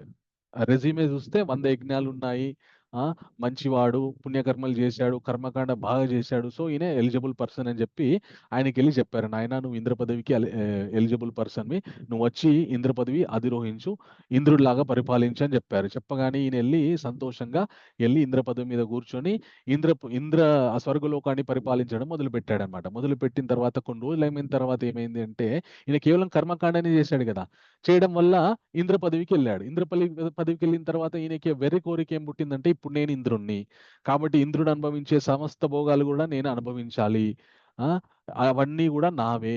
కాబట్టి ఇంద్రుడు ఏమనుభవిస్తాడు, అప్సరసలు నృత్యం చేస్తుంటే చూస్తాడు, అలాగే మన సోమరసం తాగుతుంటాడు, ఇది చేస్తుంటాడు. అలాగే శచీదేవితో కాపురం చేస్తాడు. ఇంద్రుడి యొక్క భార్య పేరు శచీదేవి. సో తన భార్య కూడా నా భార్య అవ్వాలి, నన్ను సుఖపెట్టాలి అని చెప్పేసి వెర్రి కోరిక పుట్టిందనమాట. పుట్టి ఆయన ఏం చేశాడంటే అంతకు ముందు ఉన్నటువంటి ఇంద్రుడి భార్య శచీదేవికి మెసేజ్ పంపించాడు, ఇప్పుడు నేనే ఇంద్రుని కాబట్టి నువ్వు నన్నే సుఖపెట్టాలి, వచ్చి నన్ను సుఖపెట్టు అని చెప్పేసి ఆవిడకి మెసేజ్ పంపించాడు. ఇప్పుడు ఆమెకి ఏం చేయాలో అర్థం కాలేదు.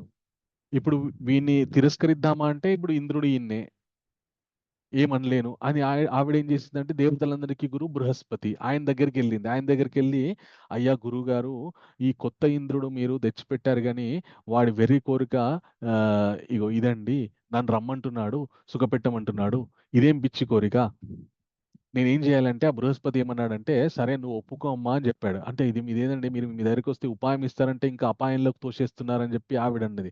ఆవిడంటే అమ్మ అది కాదు, నేను నీకు ఉపాయం ఇస్తున్నాను, నువ్వు సరే వస్తానని చెప్పు, కానీ ఒక కండిషన్ పెట్టు, ఏంటి అంటే నువ్వు ఇప్పుడు ఇంద్రుడివి కదా, సాక్షాత్ దేవేంద్రుడివి, స్వర్గలోకాధిపతివి, నేను నీ దగ్గరికి రావడం ఏంటి, నువ్వే రాజసంగా నా దగ్గరికి రా, నువ్వు వచ్చేటప్పుడు మామూలుగా రాకూడదు, మంచి వజ్ర వైడూర్యాలతో కూడుకున్నటువంటి పల్లకీలో ఆ పల్లకి సప్తఋషులతో మోయిపిస్తూ నువ్వు నా దగ్గరికి రావాలని చెప్పి కండిషన్ పెట్టు, తప్పకుండా వస్తాడని చెప్తున్నాను ఈ బృహస్పతి చెప్తాడు ఆవిడకి. చెప్పగానే ఆవిడ సరే అని చెప్పి ఈ రిప్లై మెసేజ్ పెట్టేస్తుంది ఆవిడ. ఏమనంటే మీరు రండి నా దగ్గరికి, మీరే విధంగా కావాలంటే ఆ విధంగా నేను మిమ్మల్ని సుఖపెట్టేస్తాను, మీరు రండి అంటుంది. అనగానే ఇంకీయన చాలా సంతోషపడి ఆతృతతోటి ఈయన ఏం చేస్తాడంటే సప్తర్షులకి ఆజ్ఞాపిస్తాడు, ఇప్పుడు నేనే ఇంద్రుని, నేను శశిదేవి దగ్గరికి వెళ్ళాలి, నన్ను మీరు వజ్రాల పల్లికిలో మోసుకెళ్ళండి అని చెప్పి చెప్తాడు. చెప్పగానే వాళ్ళు మోసుకెళ్తుంటాడు. ఈయనకి తొందరగా వెళ్ళాలి ఆతృత. అయితే ఆ సప్తఋషుల్లో కొద్దిగా చిన్నగా అగస్త్య మహర్షి చిన్నగా ఉంటాడు అనమాట. ఆయన తొందరగా ఫాస్ట్ గా నడవలేకపోయేసరికి కొద్దిగా లేట్ అవుతుంటుంది. లేట్ అవుతుంటే ఈ పల్లకిలో ఉన్నటువంటి నహుష మహారాజు ఏం చేస్తాడంటే సర్ప సర్ప సర్ప సర్ప అని ఈ అగస్త్యముని కాలుతో తంతాడనమాట. ఎలాగైతే మనము గుర్రం బండి ఎక్కినాం అనుకోండి, రథం ఎక్కామనుకోండి, గుర్రాలు తొందరగా వెళ్ళాలంటే దాని వెనకాల తంతుంటాం కదా, ఆ విధంగా ఈ అగస్త్యుని తన్నడం మొదలు పెట్టాడు అనమాట. తన్నడం మొదలు ఆయనకి ఎక్కలేని కోపం వచ్చింది. కోపం వచ్చి ఈ లోపల నుండి నహుష మహారాజు సర్ప సర్ప అనగానే తథాస్తు అన్నాడు ఈయన. సంస్కృతంలో పదాలకి నానా అర్థాలు ఉంటాయి అన్నమాట. సర్ప సర్ప అంటే తొందరగా వెళ్ళి అని అర్థం. ఇంకోటి సర్ప సర్ప అంటే పాము అని కూడా అర్థం. ఈ అగస్త్యముని తదాస్తు అన్నాడు. అనగానే వెంటనే ఈ నహుషుడు ఆ పల్లకి నుండి స్వర్గలోకం నుండి భూమి మీద పాము అయిపోయి పుట్టాడనమాట. ఇప్పుడు ఈ నహుషుడికి ఇంద్ర పదవి ఇచ్చారు. ఎందుకు ఇచ్చారు? ఇంకా అంతకంటే ఉన్నతమైనటువంటి స్థితికి వెళ్ళడానికి ఇచ్చారు. ఆయన దాన్ని దుర్వినియోగపరుచుకున్నాడు. దుర్వినియోగపరచుకోవడం వల్ల మళ్ళీ భూలోకంలో ఒక సర్పమై జన్మించాల్సినటువంటి అవసరం ఏర్పడింది అన్నమాట. అలాగే మనకి కూడా, మనుషులకు కూడా ఎప్పుడైతే కర్మకాండ చేయడం వల్ల ఒక ఉత్తమమైనటువంటి పదవి లభిస్తుందో, ఆ పదవి మనకి ఎందుకు ఇస్తారంటే, ఇప్పుడు మనుష్య జీవితంలో ఉన్నామనుకో, మనుష్య శరీరంలో ఉన్నామనుకోండి, మనము పొద్దున్న లేస్తే పరిగెత్తాలి పని చేయడానికి. ఎందుకు అంటే మన జీవితాన్ని మనం నడిపించుకోవడానికి, మన పొట్ట మనం నింపుకోవడానికి మనం పరిగెత్తాల్సిందే. కానీ దేవతలకి ఆ పని లేదు. వాళ్ళకి అన్నీ సౌకర్యంగా ఉంటాయన్నమాట. ఆ సౌకర్యాలను ఉపయోగించుకొని మళ్ళీ ఈ జనన మరణ చక్రంలో ఇమడకుండా ఉండేటటువంటి స్థితికి, శాశ్వతమైన ఆనందమయ స్థితికి వెళ్ళడానికి ప్రయత్నం చేయాలన్నమాట. మనకి ఎలా ఉంటుందంటే భూలోకము, ఆ తర్వాత 7 లోకాలు పైన ఉంటాయి, 7 లోకాలు కింద ఉంటాయి. ఓకే. సో మనం చేసిన పనుల వల్ల ఈ పైనున్న 7 లోకాల్లో ఏదో ఒక లోకంలోకి వెళ్తాము. ఆయా లోకానికి వెళ్ళినప్పుడు మనకి కొన్ని చక్కటి సౌకర్యాలు ఉంటాయి. ఎలాగైతే మనము ఇండియా నుండి అమెరికా వెళ్ళామనుకోండి, అక్కడ కొద్దిగా సౌకర్యవంతంగా ఉంటుంది. అక్కడ మంచిగా సౌకర్యాలను ఉపయోగించుకొని చక్కగా చదువుకున్నాం అనుకోండి, మంచి ఉద్యోగం వస్తుంది.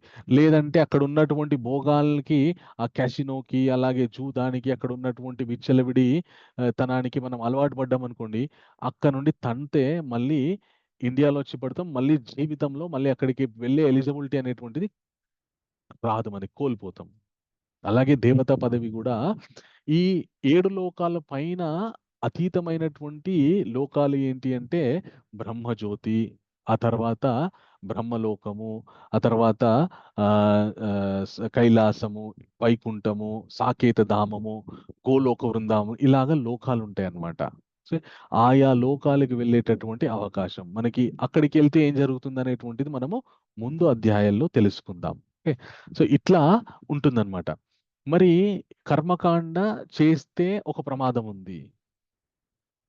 మరి త్యాగపూరితమైనటువంటి విధంగా కర్మలు చేస్తే ఏముంటుంది, ఏం జరుగుతుంది అనేటటువంటి విషయాన్ని భగవంతుడు చెప్తున్నాడు అనమాట. అందుకే కృష్ణ ఏమని చెప్తారంటే, ఇప్పటివరకు మనము టీ తెలుసుకున్నాం. టీ అంటే త్యాగము.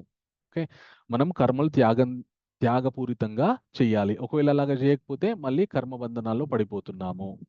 ఏదది రెగ్యులేటెడ్, ఏ కర్మలు చేయాలి, మనకి ఏవైతే భగవంతుడు నిర్దేశించాడో ఆ కర్మలను త్యాగపూరితంగా చేయాలి. ఒకవేళ చేయకపోతే నహుష మహారాజ్ లాగా మనము కర్మబంధనాల్లో మళ్ళీ చిక్కుకునే ప్రమాదం ఉంది. మరి ఎలా చేయాలి? ఎక్సెంప్లరీ, ప్రాయమైనటువంటి వ్యక్తులని ఆదర్శంగా తీసుకొని వాళ్ళలాగా కర్మలు చేయాలని చెప్పి భగవంతుడు చెప్తాడనమాట. ఎవరు వాళ్ళు ఆదర్శప్రాయమైనటువంటి వ్యక్తి? ఇప్పుడు మనము టిఆర్ అయిపోయింది, ఈలోకి ప్రవేశిస్తున్నాం మనము. ఓకే. ఈ అనే అర్థానికి ఎక్సెంప్లరీ. ఓకే.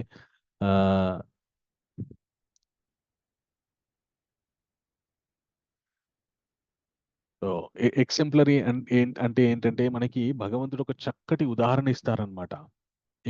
ఏమనంటే కర్మన్ ఐవహి సంసిద్ధిం ఆస్థితా జనకాదయ లోక సంగ్రాహమేవాపి సంపశ్యాన్ కర్తుమర్హసి.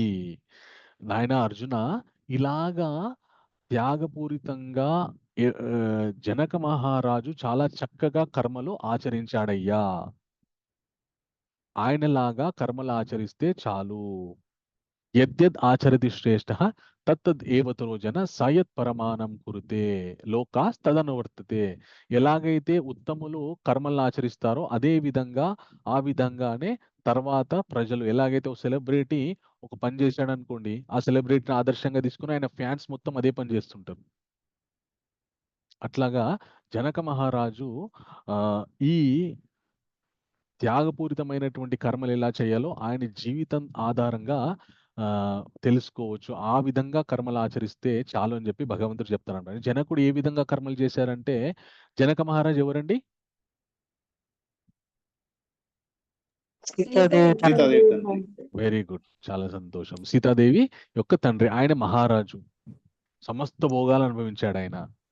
భగవంతుడు త్యాగం పూరితంగా చేయమని అన్నిటిని వదిలిపెట్టమని లేదు, వాటిని అనుభవిస్తూనే ఇవి భగవంతుని యొక్క కృప అనే విషయాన్ని మనం గుర్తుపెట్టుకోవాలి. జనక మహారాజు అదే విధంగా జీవించాడు. ఒకసారి ఏమైందంట, కొందరు మహర్షులు జనక మహారాజ్ దగ్గరకు వచ్చారంట. వచ్చి, అయ్యా జనక మహారాజా, మీకు చాలా కీర్తి ఉందయ్యా, మీరు చాలా గొప్పగా కర్మలను ఆచరిస్తారని చెప్పేసి మీకు గొప్ప కీర్తి ఉంది. అసలు ఇంత రాజ్య పరిపాలన చేస్తూ మీరు ఎలాగ కర్మయోగి అయి జీవిస్తున్నారు? అది ఎలా సాధ్యమైంది? నిజమేనా ఇది? మీరంత గొప్ప కర్మయోగియా? కర్మయోగి అంటే ఏ వ్యక్తి అయితే కర్మలను చేస్తూ ఆ కర్మలని యొక్క ఫలాన్ని భగవంతునికి అర్పిస్తాడో ఆయన్ని కర్మయోగి అంటారనమాట. ఆ కర్మయోగం మనం క్రమేణి భక్తి యోగం వైపు నడిపిస్తుంది. అనగానే జనక మహారాజ్ ఏమన్నాడంటే, అది ఏదో లేండి, అందరు అట్లా అంటుంటారు, సరే అవన్నీ వదిలిపెట్టేసేయండి, మీరు చాలా గొప్ప మహర్షులు, మీరు మా రాజ్యానికి రావడమే చాలా గొప్ప, మా అదృష్టము, మీకు ఆతిథ్యం ఇచ్చేటటువంటి గొప్ప అవకాశాన్ని, అదృష్టాన్ని నాకు ప్రసాదించండి దయచేసి అని చెప్పి అంటాడు. అనగానే వాళ్ళంటారు, చెప్పండి. పర్వాలేదండి, అంటే మేము వచ్చిన కారణం ఏంటంటే మీ ద్వారా కర్మయోగాన్ని ఏ విధంగా పాటించాలో తెలుసుకోవడానికి మేము వచ్చామంటే, ఈ జనక మహారాజ్ ఏమన్నాడంటే, లేదండి మీకు తెలిసినంత నాకు ఇక్కడ తెలుస్తుంది, అవన్నీ వదిలేసేయండి, మీరు మా ఇంటికి రేపు ఖచ్చితంగా ఆతిథ్యానికి రావాల్సిందే, మీకు మంచి విందు ఏర్పాటు చేస్తాను మా ఇంట్లో, మీరు తినేటటువంటి పదార్థాలన్నీ ఏర్పాటు చేస్తానని చెప్పేసి చెప్పగానే వాళ్ళంతా కూడా మరుసటి రోజు జనక మహారాజు ఏర్పాటు చేసినటువంటి విందుకు విచ్చేశారనమాట. ఇంకొకటి, ఒక పెద్ద అన్లిమిటెడ్ బఫెట్ ఏర్పాటు చేశాడనమాట. మనకి ఇప్పుడు రెస్టారెంట్లో పెడతారు కదా, unlimited buffet, pay 999, eat unlimited అని చెప్పేసి. అట్లా అన్లిమిటెడ్ బఫెట్ పెట్టాడనమాట. ఒక పెద్ద టేబుల్ పెట్టి అందులో చాలా రుచికరమైనటువంటి పదార్థాలన్నీ ఏర్పాటు చేశాడు. ఏర్పాటు చేసిన తర్వాత ఆ టేబుల్ ముందు కుర్చీలు ఉంటాయి కదా, ఆ కుర్చీలు కూర్చోడానికి ఏర్పాటు చేశాడు. ఏర్పాటు చేసి వీళ్ళంతా కూర్చుందామని వెళ్ళి ఇంకా తిందామనేసరికి వాళ్ళు ఒక విచిత్రాన్ని చూసారు. ఏంటంటే, ఎగ్జాక్ట్ గా వీళ్ళు కూర్చుంటది కదా, ఆ కుర్చీ పైన ఒక కొచ్చటి ఖడ్గాన్ని వేలాడదీశాడు అనమాట. ఒక సన్నటి తీగ కట్టి, ఒక ఖడ్గాన్ని ఆ తీగ కట్టి అది ఇట్లా వేలాడుతుంది అనమాట. ఈ పైన ఇట్లా నేను కూర్చున్నా కానీ నా పైన ఇట్లా ఖడ్గం ఇట్లా వేలాడుతూ ఉందన్నమాట. ప్రతి కుర్చీ పైన అది ఉందన్నమాట. వాళ్ళందరూ చూసి అడలిపోయారనమాట. ఊరి ఇదేంది, మనం తినడానికి పిలిపించాడా, బలి చేయడానికి పిలిపించాడా అని అర్థం కాలేదు వాళ్ళకి.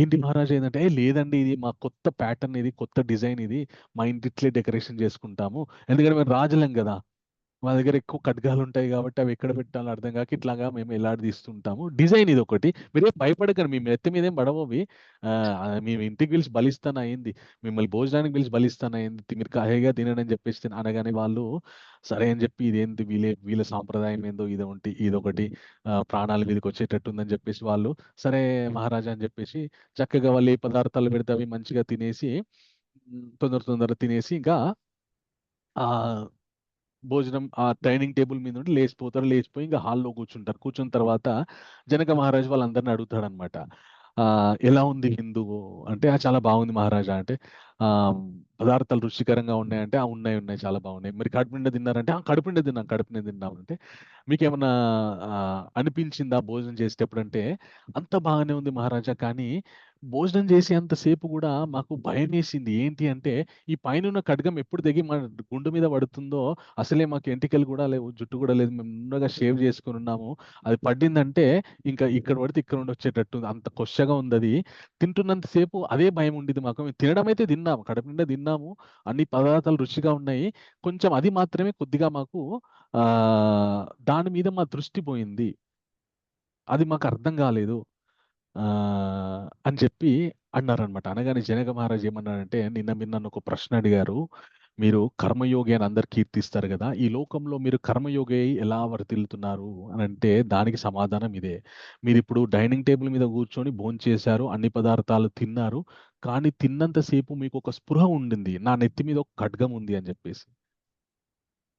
అది ఉన్నది కాబట్టి మీకు ఎంత కావాలో ఎంత తినాలో అంతే తిని మీరు లేచారు. ఒకవేళ మీ నెత్తి మీద కనుక ఖడ్గం లేకపోయి ఉండి ఉంటే ఇంకా ఎంత కావాలంటే అంతసేపు అసలు అవసరానికి మించింది కూడా తినేవాళ్ళేమో.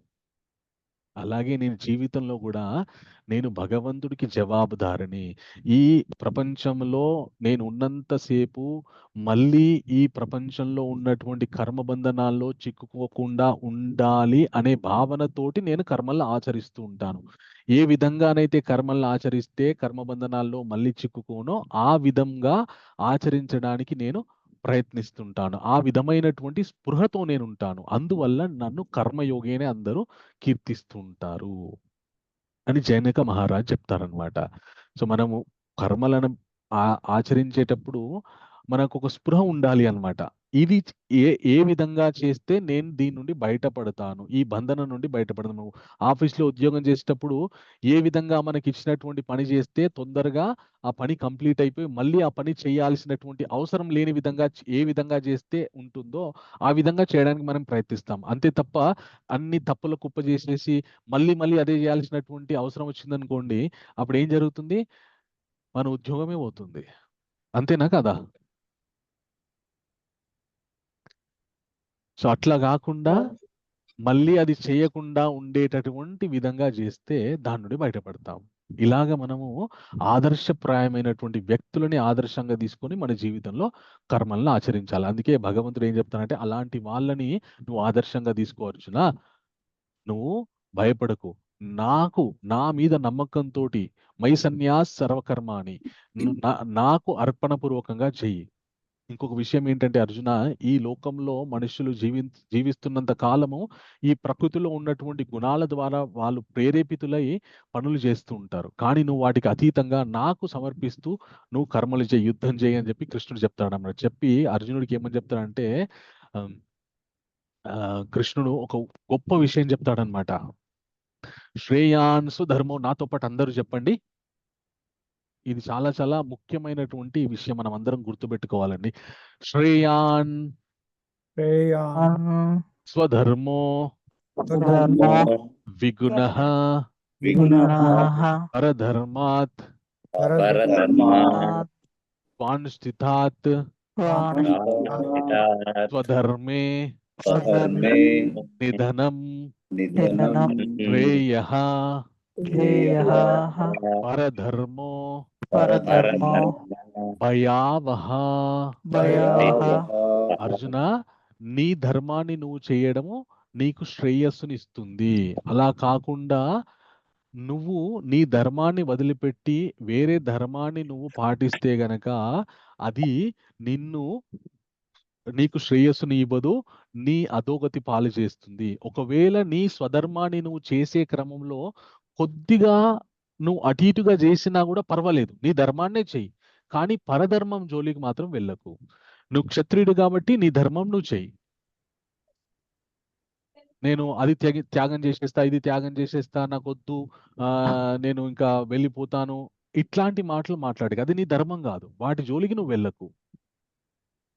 నీ ధర్మం నువ్వు సాధ్యమైనంత వరకు చెయ్యి, కొద్దిగా అటు ఇటు అయినా పర్లేదు, కానీ పరధర్మం జోలికి వెళ్ళకు. ఇది చాలా చాలా అండర్లైన్ చేసుకోవాల్సినటువంటి విషయం అండి. అర్జునుడు క్షత్రియుడు కాబట్టి తన ధర్మం తనకు చేయమన్నాడు. మనం ఎవరము? మనుష్యులము. అలాగే మనకేమేం గుర్తింపులు ఉన్నాయి? ఒక గృహస్థ, ఒక ఇంట్లో భర్త, ఒక ఆఫీస్లో ఉద్యోగి, ఒక వ్యాపారంలో వ్యాపారవేత్త, ఒక ఇంట్లో గృహిణి, అలాగే ఒక పిల్లలకి తల్లి, అలాగే ఒక కాలేజీలో స్టూడెంట్, అలాగే ఒక కళాశాలలో లెక్చరర్, ప్రొఫెసర్, ఒక వైద్యశాలలో డాక్టర్. ఇలాగ మనకి ఎన్నో గుర్తింపులు ఉన్నాయట. అవన్నీ కూడా ఆయా గుర్తింపులో మనకి ఏ ఏ ధర్మాలు మనం చెయ్యాలో అవన్నీ కూడా మన స్వధర్మమే. అవి చేయడము, అవి కరెక్ట్ గా చేయడము ఉత్తమము. వాటిలో కొద్దిగా అటు ఇటు అయినా పర్వాలేదు, కానీ అవి వదిలిపెట్టి వేరే ధర్మాన్ని పట్టుకోవడం చాలా ప్రమాదకరము. మనకి చాలా మంది ఇది కేవలం మన గుర్తింపులకే కాదు, మనం పాటించేటటువంటి ధర్మానికి కూడా మనం సనాతన ధర్మంలో ఉన్నాము. ఈ ధర్మాన్ని మనం పాటించడానికి ప్రయత్నం చేయాలి. ఈ ధర్మాన్ని వదిలిపెట్టి ఇంకో ధర్మం పట్టుకుంటే నా జీవితంలో అన్ని కలిసి వస్తాయి అనుకోవడం మూర్ఖత్వం. అధోగతి పాలైపోతాం. చాలా మందికి ఈ విషయం తెలియక ఈ ధర్మాన్ని వదిలిపెట్టి ఇంకేదో పట్టుకుంటారు. మన ధర్మంలో మొట్టమొదట నేను ఆత్మస్వరూపుణ్ణి అని తెలుసుకోవడం సనాతన ధర్మం. ఆ తర్వాత నా కర్తవ్యాలేంటి అని తెలుసుకోవడం మన సనాతన ధర్మం. ఆ తర్వాత మన ధర్మాన్ని మనం కాపాడుకోవడం, మన ధర్మాన్ని మనం అవలంబించడం సనాతన ధర్మం. ఈ ధర్మంలో మనం ఉండాలి. మనకు అదే శ్రేయస్కరము. అది కాక ఇంకో దాని జోలికి వెళ్ళామంటే మన వినాశనమే. అయితే ఇప్పుడు మనము టీ అంటే త్యాగం గురించి తెలుసుకున్నాము. అలాగే తర్వాత రెగ్యులేటెడ్ యాక్టివిటీస్ అంటే మనకి భగవంతుడు ఏ కార్యకలాపాలు చేయాలి, మన యొక్క సుఖమయ మనుగడ జరగడానికి ఏ కార్యకలాపాలు చేయమన్నాడో వాటి గురించి రెగ్యులేటెడ్ కార్యకలాపాలు, నియంత్రిత కార్యకలాపాల్లో మనం తెలుసుకున్నాం. ఆ తర్వాత అవి ఏ విధంగా చేయాలో ఒక ఆదర్శప్రాయమైనటువంటి వ్యక్తిని గురించి మనం ఉదాహరణగా తీసుకుని ఇద్దరు వ్యక్తుల గురించి తెలుసుకున్నాం. మనం నహుష మహారాజ్ లాగా కర్మలు చేయకూడదు, జనక మహారాజ్ లాగా కర్మలు చేయాలి అనేటటువంటి విషయాన్ని తెలుసుకున్నాం. తర్వాత ఇంకొక లాస్ట్ ఇవన్నీ మనము చేయడానికి మనకు అడ్డంకుగా ఉండేటటువంటి శత్రువు ఒకరున్నారు. ఎనిమి. లాస్ట్ అక్షరం ఏంటండి? ఎనిమి, శత్రువు. ఓకే. అయితే అర్జునుడు అడుగుతాడు అనమాట, కృష్ణ మీరు చెప్పింది బాగానే ఉంది, కానీ మీరు ఇన్ని గణం విషయాలు చెప్పినా కూడా మనుషులు ఎందుకు అతకేన ప్రయుక్తోయం పాపం చరితి పురుష అనిచ్ఛిన్నాపి వార్ష్ణేయ బలాదివ నియోజిత అని అర్జునుడు అడుగుతాడనమాట. అయితే కృష్ణ బాగానే ఉంది, ఇన్ని విషయాలు చెప్పారు కదా, ఇంత తెలుసుకున్నా కూడా ఒక్కోసారి మనుషులు ఎందుకు ఎవరో తోసేస్తున్నట్టు పాపకర్మలు చేస్తూ ఉంటారు, ఎవరో మీరు ఇవి చేయాలని ప్రేరేపిస్తున్నట్టు పాపకర్మలు ఎందుకు చేయాల్సి వస్తుంది, పాపాత్ములు ఎందుకు అవుతున్నారు మనుషులు అని చెప్పి అర్జునుడు ప్రశ్న అడుగుతాడు అనమాట కృష్ణుడిని. అప్పుడు శ్రీ భగవంతుడు ఏమంటాడంటే, నాతో పాటు అందరూ చెప్పండి, కామేశ క్రోధేశ రజోగుణ సముద్భవః మహాశనో మహాపాప్మా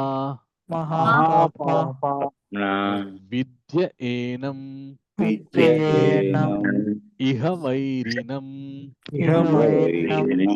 భగవంతుడు ఏం చెప్తున్నాడంటే, కామేశ క్రోధేశ రజోగుణ సముద్భవ మహాశనో మహాపాప విద్య ఏనం ఇహ వైరినం.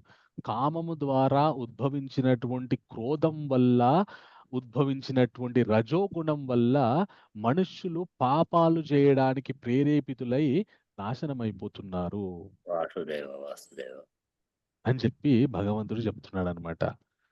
కామం ఉద్భవించింది అనుకోండి, అది తీరిందా సరే, తీరలేదంటే కోపం పుట్టుకొస్తుంది, దేనికైనా దిగిస్తారు. మనం ఈ సమాజంలో చూస్తూనే ఉంటాం, తెల్లారు లేస్తే చాలు పేపర్లో చూస్తూనే ఉంటాం, ఒకడుకు ఒక అమ్మాయి కావాలనిపిస్తుంది, ఆ అమ్మాయి దక్కిందా సరే, లేదంటే అమ్మాయి మీద ఆసిడ్ పోసేస్తారు, లేదంటే అమ్మాయిని చంపేస్తారు, లేదంటే వాడు చచ్చిపోతాడు.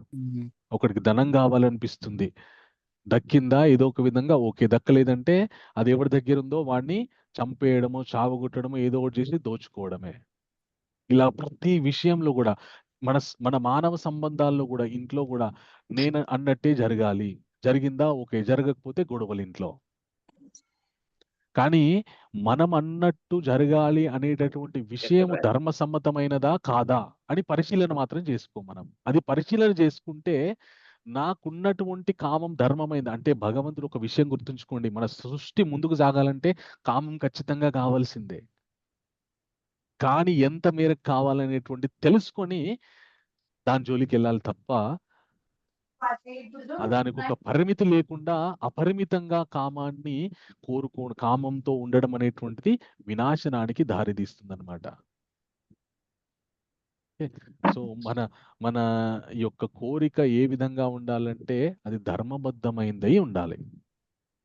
నాకు అందుకే ఇంకా మున్ముందు అధ్యాయాల్లో భగవంతుడు గొప్ప విషయాలు చెప్తాడనమాట. నేను నిన్న కూడా చెప్పాను, మళ్ళీ చెప్తున్నాను, మనుషులు ఆచరించదగినవే భగవంతుడు చెప్తాడు, మనుషులు ఆచరించదగనివి భగవంతుడు చెప్పడు. ప్రతి మనుష్యుడు నువ్వు ఏ స్థితిలోనైనా ఉండు, అయితే కృష్ణ భగవంతుడు ఏం చెప్తారంటే, ఎలాగైతే అర్జున ధూమేనావ్రియతే యథాదర్శో మలేన చ తతోల్బేనావృతో గర్భాత్ తథా తేనదం ఆవృతం అంటాడనమాట. ఎలాగైతే ఆ మంటలో అంతర్లీనంగా పొగ ఉంటుందో, అలాగే ఒక అద్దము దుమ్ము ద్వారా ఎలాగైతే కప్పబడిపోయి ఉంటుందో, ఎలాగైతే పిండము కడుపులో గర్భస్థంలో మావి ద్వారా కప్పబడి ఉంటుందో, అలాగే మనుషుడి యొక్క జ్ఞానం కూడా ఈ కామం అనే పొర ద్వారా కప్పబడి ఉంటుంది. అందు గురించనే దాన్ని జయించాలి అని, ఇంద్రియాణి పరాణ్యాహుర్ ఇంద్రియేభ్యా పరం మనః మనసస్తు పరా బుద్ధే ఏ బుద్ధే పరతస్తు సహా. ఇంద్రియాల కంటే గొప్పది మనస్సు, మనస్సు కంటే గొప్పది బుద్ధి. ఆ బుద్ధి మనల్ని పరమాత్మ భగవంతుని పరమాత్మకి తోని అనుసంధానం చేస్తుంది, నాతోని అనుసంధానం అవుతుంది. ఆ బుద్ధి వల్ల నా దగ్గరికి చేరుకుంటారు మనుషులు అని చెప్పి భగవంతుడు కర్మయోగాన్ని అర్జునుడికి చక్కగా వివరించి, మనకి నేర్చుకునేటటువంటి జ్ఞానము మనం కర్మలు చేసేటప్పుడు ఆ జ్ఞానం అప్లై అవ్వాలి. అప్లై అవ్వకుండా ఇది భగవద్గీత అంటే కేవలం ఒక ప్రత్యేకమైనటువంటి సబ్జెక్టు, ఇది మన నిత్య జీవితంలో పనికిరాదు అనేటటువంటి స్పృహ అది కరెక్ట్ కాదు. అది మనం చేసే కర్మలకి ఏ విధంగా చేయాలో తెలుసుకోవడమే ఆధ్యాత్మిక జ్ఞానము. అంతే తప్ప ఆధ్యాత్మిక జ్ఞానం అంటే మన కర్మ, మనం చేసే పని, మన నిత్య జీవితం సపరేటు, అలా ఆధ్యాత్మిక జీవితం సపరేటు అంటే ఇంకా కేవలము ఏదో ఒకటి మనకి 2 ఆప్షన్స్ ఉంటాయి కదా, ఇది చూస్ చేసుకోవాలి, అది చూస్ చేసుకోవాలని మళ్ళా అక్కడ కన్ఫ్యూజన్ అయిపోతుంది. అలా కాకుండా మన నిత్య జీవితంలో ఆధ్యాత్మికతని జోడించుకొని మనం జీవిస్తే ఇంకా ప్రత్యేకమైనటువంటి సాధనలు అవసరం లేదు మనకి. ప్రత్యేకంగా మనము అన్ని ఇల్లు వదిలిపెట్టి వెళ్ళి అడవిలోకి అక్కడికి ఇక్కడికి వెళ్ళాల్సిన అవసరం లేదు. మన జీవితాన్ని జీవిస్తున్నప్పుడే ఈ ఆధ్యాత్మిక జ్ఞానాన్ని ఏ విధంగా అయితే భగవంతుడు చెప్పాడు. ఇప్పుడు అర్జునుడు సామాన్యమైనటువంటి వ్యక్తి, యుద్ధం చేయాల్సినటువంటి వ్యక్తికి, నేను అన్ని వదిలిపెట్టి వెళ్ళిపోతాను, నాకు యుద్ధమే అని వద్దు అన్నటువంటి వ్యక్తికి భగవంతుడు ఈ జ్ఞానాన్ని చెప్తున్నాడంటే, తాను యుద్ధం చెయ్యాలి, చేసేటప్పుడు ఈ త్యాగపూరితమైన బుద్ధితో చెయ్యాలి. చేస్తే అప్పుడు ఆయన ఆ యుద్ధం చేసినా కూడా ఆయనకి ఆ యుద్ధం చేసినప్పుడు ఆయనకి ఈ కర్మఫలాలైనటువంటివి అంటుకోవన్నమాట. సో అందు గురించని మనము ఈ జ్ఞానాన్ని తెలుసుకోవాలి. సో చివరిగా మనము ఈ మన శత్రువు ఎవరు, ఈ కామాన్ని బుద్ధి ద్వారా, బుద్ధి జ్ఞానం ద్వారా, బుద్ధి యోగం ద్వారా జయించి మనం కర్మలను ఆచరించాలి అనే విషయాన్ని చెప్తూ భగవంతుడు ఈ 3వ అధ్యాయాన్ని కర్మయోగాన్ని ముగిస్తారనమాట. కర్మయోగంలో మనము ఏం తెలుసుకున్నామంటే, ఈ అధ్యాయానికి మనము టీ అని ఒక పదాన్ని జోడించాము ఈజీగా గుర్తుంచుకోవడానికి. టీ అంటే త్యాగము, ఆర్ అంటే రెగ్యులేటెడ్ యాక్టివిటీస్, నియంత్రిత కార్యకలాపాలు. తర్వాత ఈ అంటే ఎగ్జాంపులరీ, ఆదర్శప్రాయమైనటువంటి వ్యక్తులు. తర్వాత ఇంకొక ఈ అంటే ఎనిమి, మన శత్రువు ఎవరు. త్యాగపూరితంగా మన జీవితం కొనసాగాలి. అలాగే మనం జీవితంలో మనకి పుట్టిన తర్వాత మనకి ఏ కార్యకలాపాలు మనకి క్రమక్రమంగా మన ఉన్నతి గురించి మనకి ఏవి చెప్పారో అవి తెలుసుకోవాలి. అవి తెలుసుకొని అవి ఎలాగ చేయాలంటే, ఉన్నతమైనటువంటి వ్యక్తులు ఇంకొక విషయం భగవంతుడి అధ్యాయంలో మనకి ముఖ్యమైనటువంటి విషయం ఏం చెప్తారంటే, నామే పార్థాస్తి కర్తవ్యం త్రీషు లోకేషు కశ్చన నానవాప్తం అవాప్తవ్యం వర్త ఏవచ కర్మాణి యదహ్యహం న వర్తేయం జాతు కర్మణ్యతిందతాం అమావర్త్మాను వర్తంతే మనుష్య పార్థ సర్వస ఉచ్చీదేయురిమే లోకా న కుర్యాత్ కర్మచేదహం సంకరస్య కర్తహ్యాం ఉపహన్యాం ఇమా ప్రజా. నాయన అర్జున, ఈ ముల్లోకాల్లో నేను చేయవలసినటువంటి కర్తవ్యము, కర్మ అనేటువంటిది లేదు. కానీ నేను కూడా ఏదో ఒక కర్మ ఖచ్చితంగా చేస్తూనే ఉంటాను. ఎందుకు చేస్తుంటానంటే, ఈ మనుష్యులు నేను గనక కర్మ చేయలేదనుకోండి, ఈ సృష్టిని సృష్టించిన నేనేం కర్మ చేయలేదనుకోండి, నన్ను ఆదర్శంగా తీసుకొని ఈ మనుషులు సోమరిపోతులై వాళ్ళు కూడా ఎలాంటి కర్మలు చెయ్యరు. అలాగా ఎలాంటి కర్మ చేయకుండా, కర్మభ్రష్టులని సృష్టించకుండా, సంకరులను సృష్టించకుండా, తయారవ్వకుండా ఉండడానికి అర్జున నేను కూడా కర్మలు చేస్తూ ఉంటాను. కర్మ చేయాల్సినటువంటి అవసరమే లేదు, అయినా చేస్తుంటాను నేను. ఎందుకంటే ఇప్పుడు ఒక ఇంట్లో ఒక యజమాని ఏ విధంగా ప్రవర్తిస్తాడో ఆ ఇంటి వాళ్ళంతా కూడా ఆ విధంగానే ప్రవర్తించడానికి ప్రయత్నం చేస్తారు. ఇంట్లో నేను ఒక నియమం పెట్టాను అనుకోండి, అది నేనే పాటించలేదు అనుకోండి, ఇంట్లో వాళ్ళు పాటిస్తారా? పాటించరు. పాటించరు. ఒక రాజ్యంలో రాజు ఒక నియమం పెట్టాడు అనుకోండి, ఆ రాజే ఆ నియమం పాటించలేదు అనుకోండి, ప్రజలు పాటిస్తారా? లేదు. పాటించరు. పాటించరు అందుకే ప్రభుజీ. అందుకే అందుకే భగవంతుడు మన సనాతన ధర్మాన్ని అందరూ ఏలెత్తి చూపిస్తుండ్రే, మీరు మనుషులను నమ్ముతారంటే, ఆయన మనుషుడిలాగా, భగవంతుడు మనుషుల్లాగా రావాల్సినటువంటి అవసరం ఆయనకు లేదు. ఎందుకుంది అంటే మనకు చూపించడానికి, నేను యజమానినైనా కూడా నేను కూడా కర్మలను ఆచరిస్తాను, నన్ను చూసి మీరు నేర్చుకోండి, నేనేం సోమరిపోతులాగా నా ధామంలో నేను కూర్చొని ఉండను, నేనే చేయకపోతే వీళ్ళకి ఆదర్శం ఎవరు అని చెప్పి ఆయన స్వయంగా వచ్చి ఆచరించి మనకు చూపిస్తాడు. రామచంద్రమూర్తి లాగా వచ్చి ఒక కొడుకు, భర్త, రాజు, అన్న ఆ, ఎలా ఉండాలి, మనుష్యుడు పొందేటటువంటి అన్ని స్థాయిలని ఆయన సక్రమంగా నిర్వహించి మనకి ఆదర్శంగా నిలిచాడు ఆయన. అట్లాగా భగవంతుడు కూడా కర్మలు చేయకుండా తనని తాను ఆ, ఆ, అంటే కర్మలు చేయకుండా ఆయన కూడా ఊరుకోడు, ఆయన కూడా కర్మలు చేస్తూ ఉంటాడు. ఎందుకంటే మనకి ఆదర్శంగా నిలవడానికి. అవి చేసేటప్పుడు మనకు వచ్చేటటువంటి శత్రువుని మన నియంత్రణలో, బుద్ధి యోగం ద్వారా నియంత్రణలో ఉంచుకొని చేస్తే మన యొక్క ఉన్నతి ఉంటుందన్నమాట. అది మనకి కర్మయోగం ద్వారా తెలుసుకోవాల్సినటువంటి విషయం అన్నమాట. మొట్టమొదట భగవంతుడు సృష్టి ఆరంభించినప్పుడు మనకి కొన్ని నియంత్రిత కర్మలను ఇచ్చారు. అవి మనము త్యాగపూరితంగా చేయాలి. ఒకవేళ స్వార్థపూరితంగా చేస్తే మళ్ళీ మనం కర్మబంధనాల్లో, మనకి అప్పటికి ఆ కర్మలు చేయడం వల్ల ఉన్నతమైన స్థితి ఏర్పడుతుందేమో, కానీ మళ్ళీ మనము కర్మబంధనాల్లో చిక్కునే ప్రమాదం ఉంది. కాబట్టి త్యాగపూరితంగా ఆదర్శప్రాయమైనటువంటి వ్యక్తుల్ని ఆదర్శంగా తీసుకొని త్యాగపూరితంగా చెయ్యాలి. ఆ చేసేటప్పుడు భగవత్ అర్పణ పూర్వకంగా చెయ్యాలి. అలాగే ఆ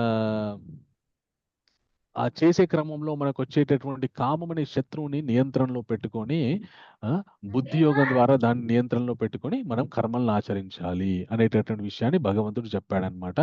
సో ఈ అధ్యాయంలో చాలా ముఖ్యమైనటువంటి విషయం ఏంటి అంటే, ఇప్పటి నుండి మనం మన జీవితంలో ఏది స్వీకరించినా కూడా భగవన్నామ స్మరణతో స్వీకరించామనుకోండి, అది మనకి ఎంతో కొంత కర్మబంధనాల నుండి బయటపడిస్తుంది. మనకి ఏ ధర్మంలో అయినా తీసుకోండి, మీరు ఏ ఏ మతంలో అయినా తీసుకోండి, వాళ్ళ వాళ్ళ దేవుళ్ళ పేర్లు పెట్టుకోరు వాళ్ళు.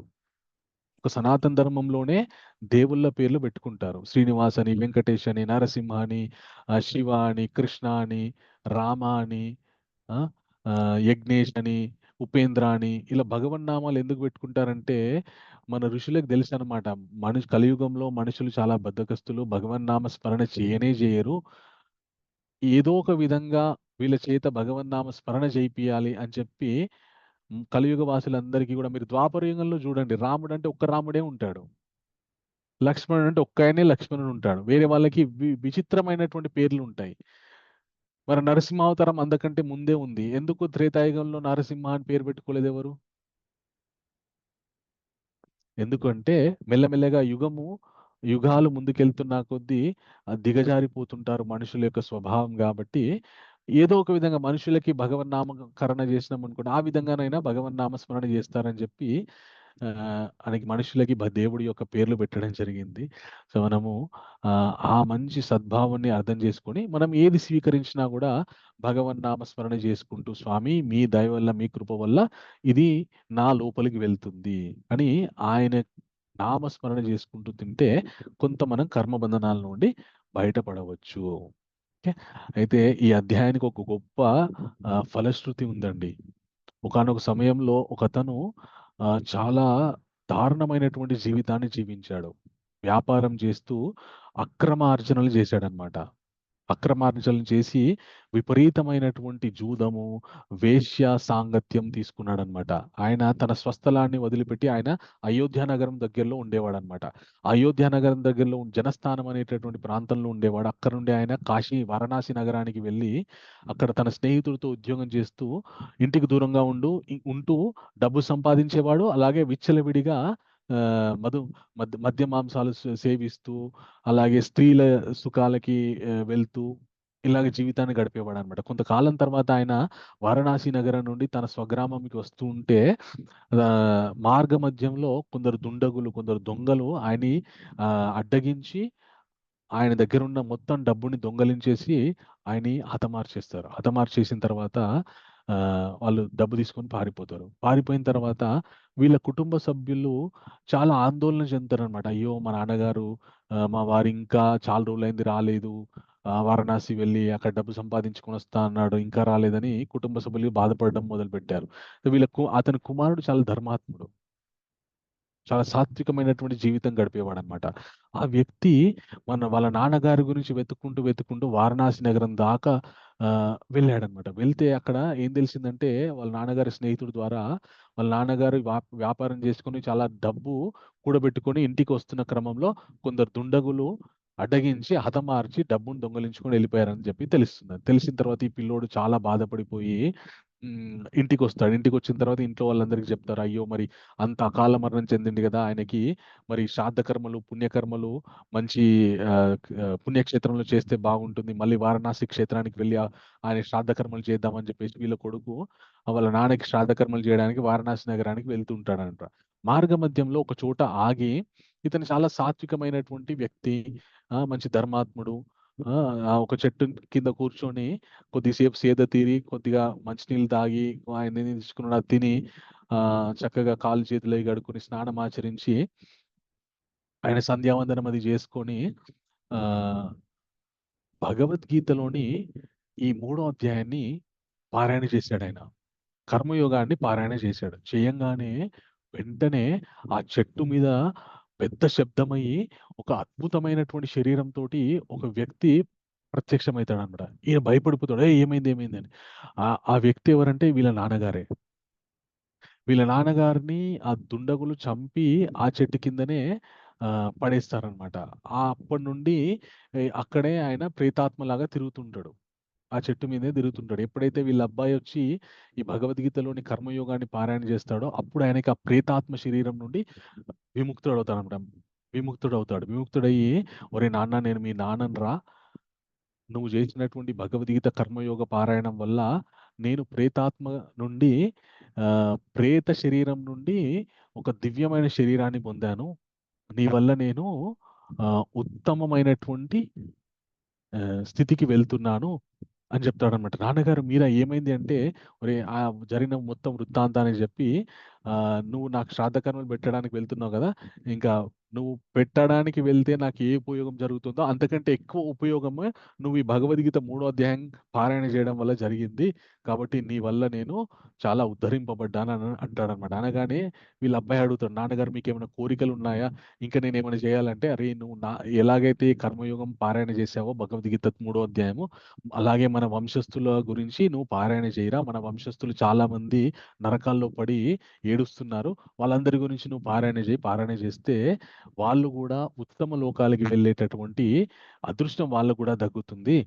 అనగానే ఈ అబ్బాయి వాళ్ళ గురించి కూడా ప్రతిరోజు భగవద్గీతలోని 3వ అధ్యాయం కర్మయోగాన్ని పారాయణ చేస్తూ ఉండేవారు.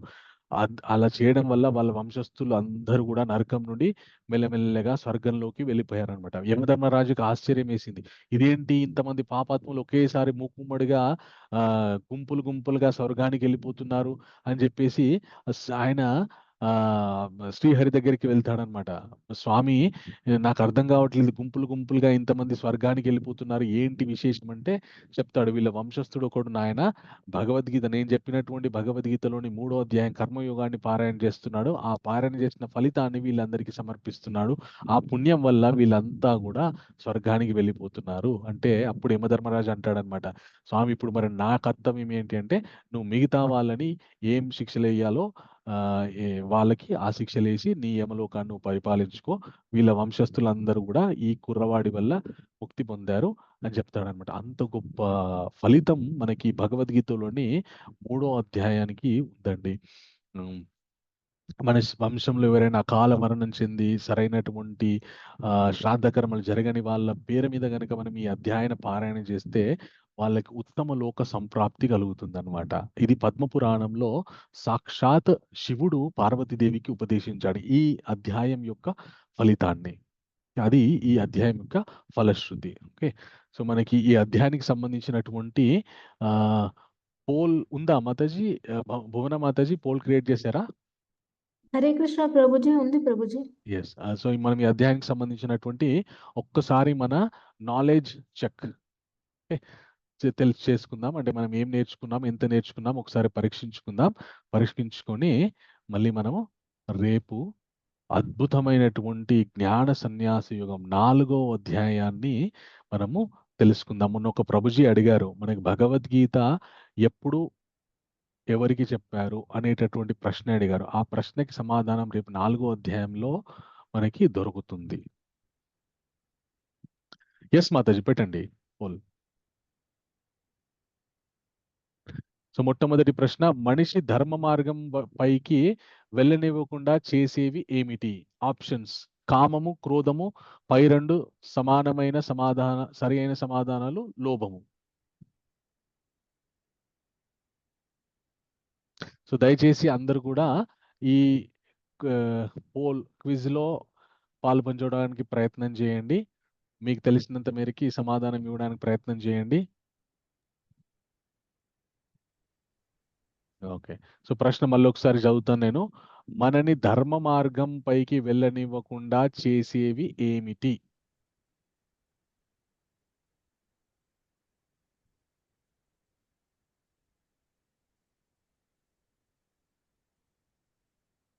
ఏమైనా మొత్తం 39 మంది ఉన్నాము. 39లో ఇప్పటివరకు కేవలము 23 మంది మాత్రమే సమాధానం చేశారు. మిగతా వాళ్ళు కూడా దయచేసి సమాధానం ఇవ్వడానికి ప్రయత్నం చేయండి. మనం నేర్చుకున్నది మళ్ళీ ఒకసారి చెక్ చేసుకోకపోతే మర్చిపోతామండి. అందు గురించి అని ఈ క్విజ్ పెట్టడం జరిగింది. సో ఎస్, ఆన్సర్ డిస్ప్లే చేయండి మాతాజీ. ఓకే, కరెక్ట్ ఆన్సర్ ఏంటంటే పై రెండు సమాధానాలు. అయితే కామము, క్రోధము ఈ రెండు కూడా మనని ధర్మ మార్గం వైపు నడిపించకుండా అధర్మ మార్గం వైపు నడిపిస్తాయి అని చెప్పి అర్జునుడు అడిగినటువంటి ప్రశ్నకి కృష్ణుడు సమాధానం చెప్తారనమాట. ఓకే, సో అందు గురించి కామం, క్రోధం రెండు కూడా మనని అధర్మ మార్గం వైపు నడిపిస్తాయి. హరే కృష్ణ. థ్యాంక్ యూ మాతాజీ. రెండో ప్రశ్న, ఈ క్రింది వాటిలో ఏది గొప్పది? కర్మకాండ, స్వార్థ కర్మయోగము, నిష్కామ కర్మయోగము, పై వాటిలో ఏది కాదు? వెరీ గుడ్, చాలా అద్భుతంగా ఆన్సర్ చేస్తున్నారు. Very good.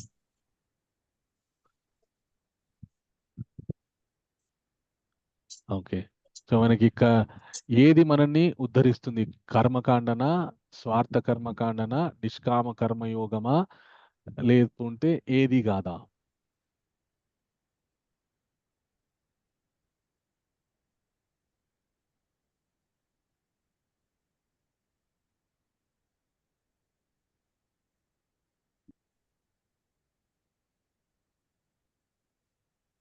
వెరీ గుడ్, చాలా చక్కగా ఆన్సర్ చేస్తున్నారు. ఒక 10 సెకండ్లు ఉందండి.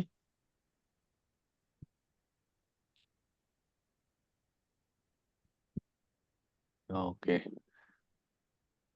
Thank you Mataji. ఆన్సర్ నిష్కామ కర్మయోగము.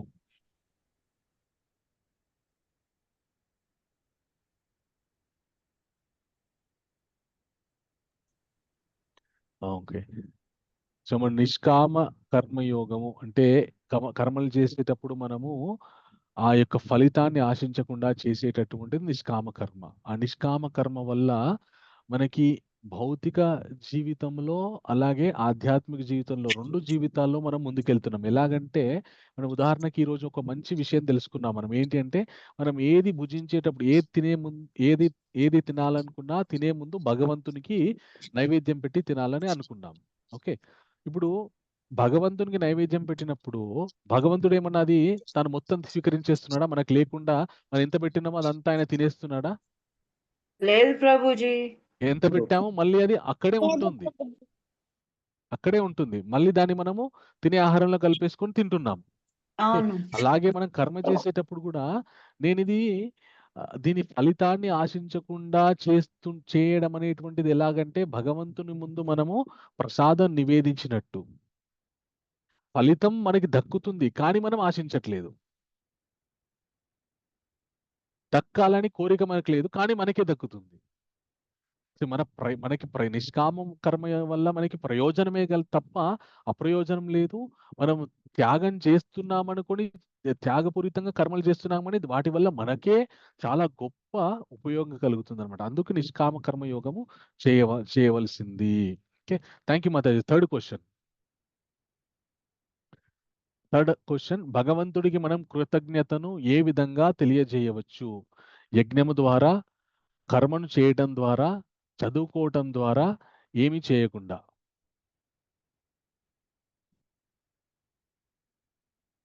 ఓకే, సో భగవంతుని తృప్తిపరచాలంటే మనం ఆయనని ఏ చేయడం వల్ల తృప్తిపరచగలము?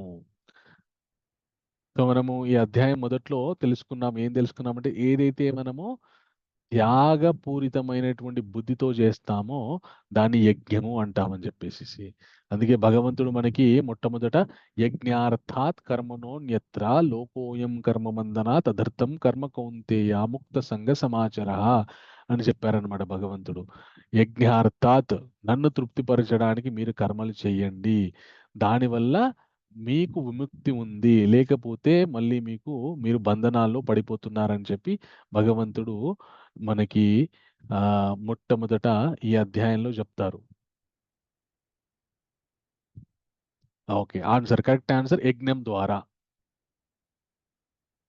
ఓకే, అదే నేను చెప్పాను కదా, మీకు హింట్ కూడా ఇచ్చాను. యజ్ఞార్థాత్ కర్మణోన్యత్ర, యజ్ఞం చేయడం వల్ల భగవంతుని మనము తృప్తిపరిచిన వాళ్ళం అవుతాం అన్నమాట. అంటే కర్మ చేయటము ద్వారా కూడా కొంతమేర కరెక్టే, కానీ ఆ కర్మ యజ్ఞ అర్థాత్ చేయాలి అన్నమాట.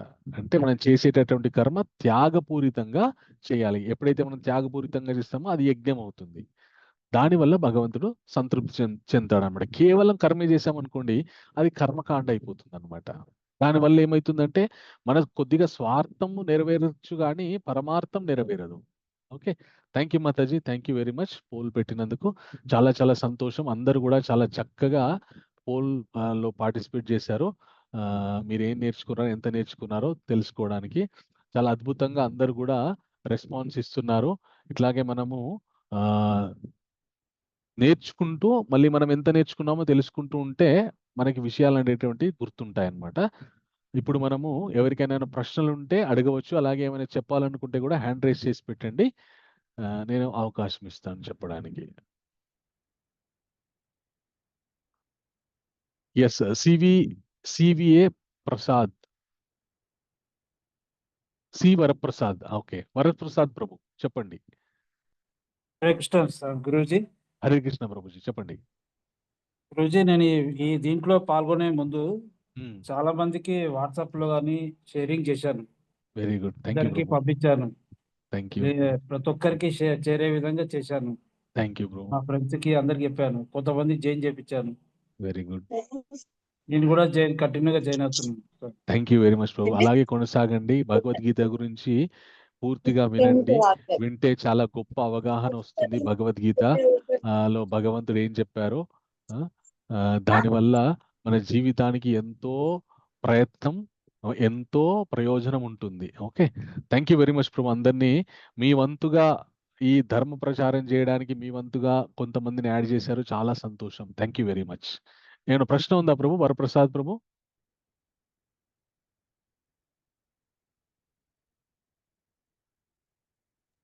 ప్రశ్న ఏం లేదు. థ్యాంక్ యూ ప్రభు, thank you very much. Purushottam ప్రభు చెప్పండి, మీకేమైనా ప్రశ్న ఉందా? నేను భగవద్గీత బుక్ కొని చాలా సంవత్సరాలుగా బీరోలో పెట్టాను, ఇంతవరకు చదవలేదు. ఓకే, ఈ మీ క్లాస్ కండక్ట్ చేస్తున్నాను మా ఫ్రెండ్ చెప్పాడు, నేను ఇమీడియట్ గా జాయిన్ అయిపోయాను. చాలా ఆనందంగా ఉందండి, చాలా హ్యాపీగా ఫీల్ అవుతున్నాను. చాలా సంతోషం. Thank you sir. తర్వాత సమయభావం గంటన్నర ఏమన్నా రిస్ట్రిక్షన్ టైమింగ్ ఉందా సార్?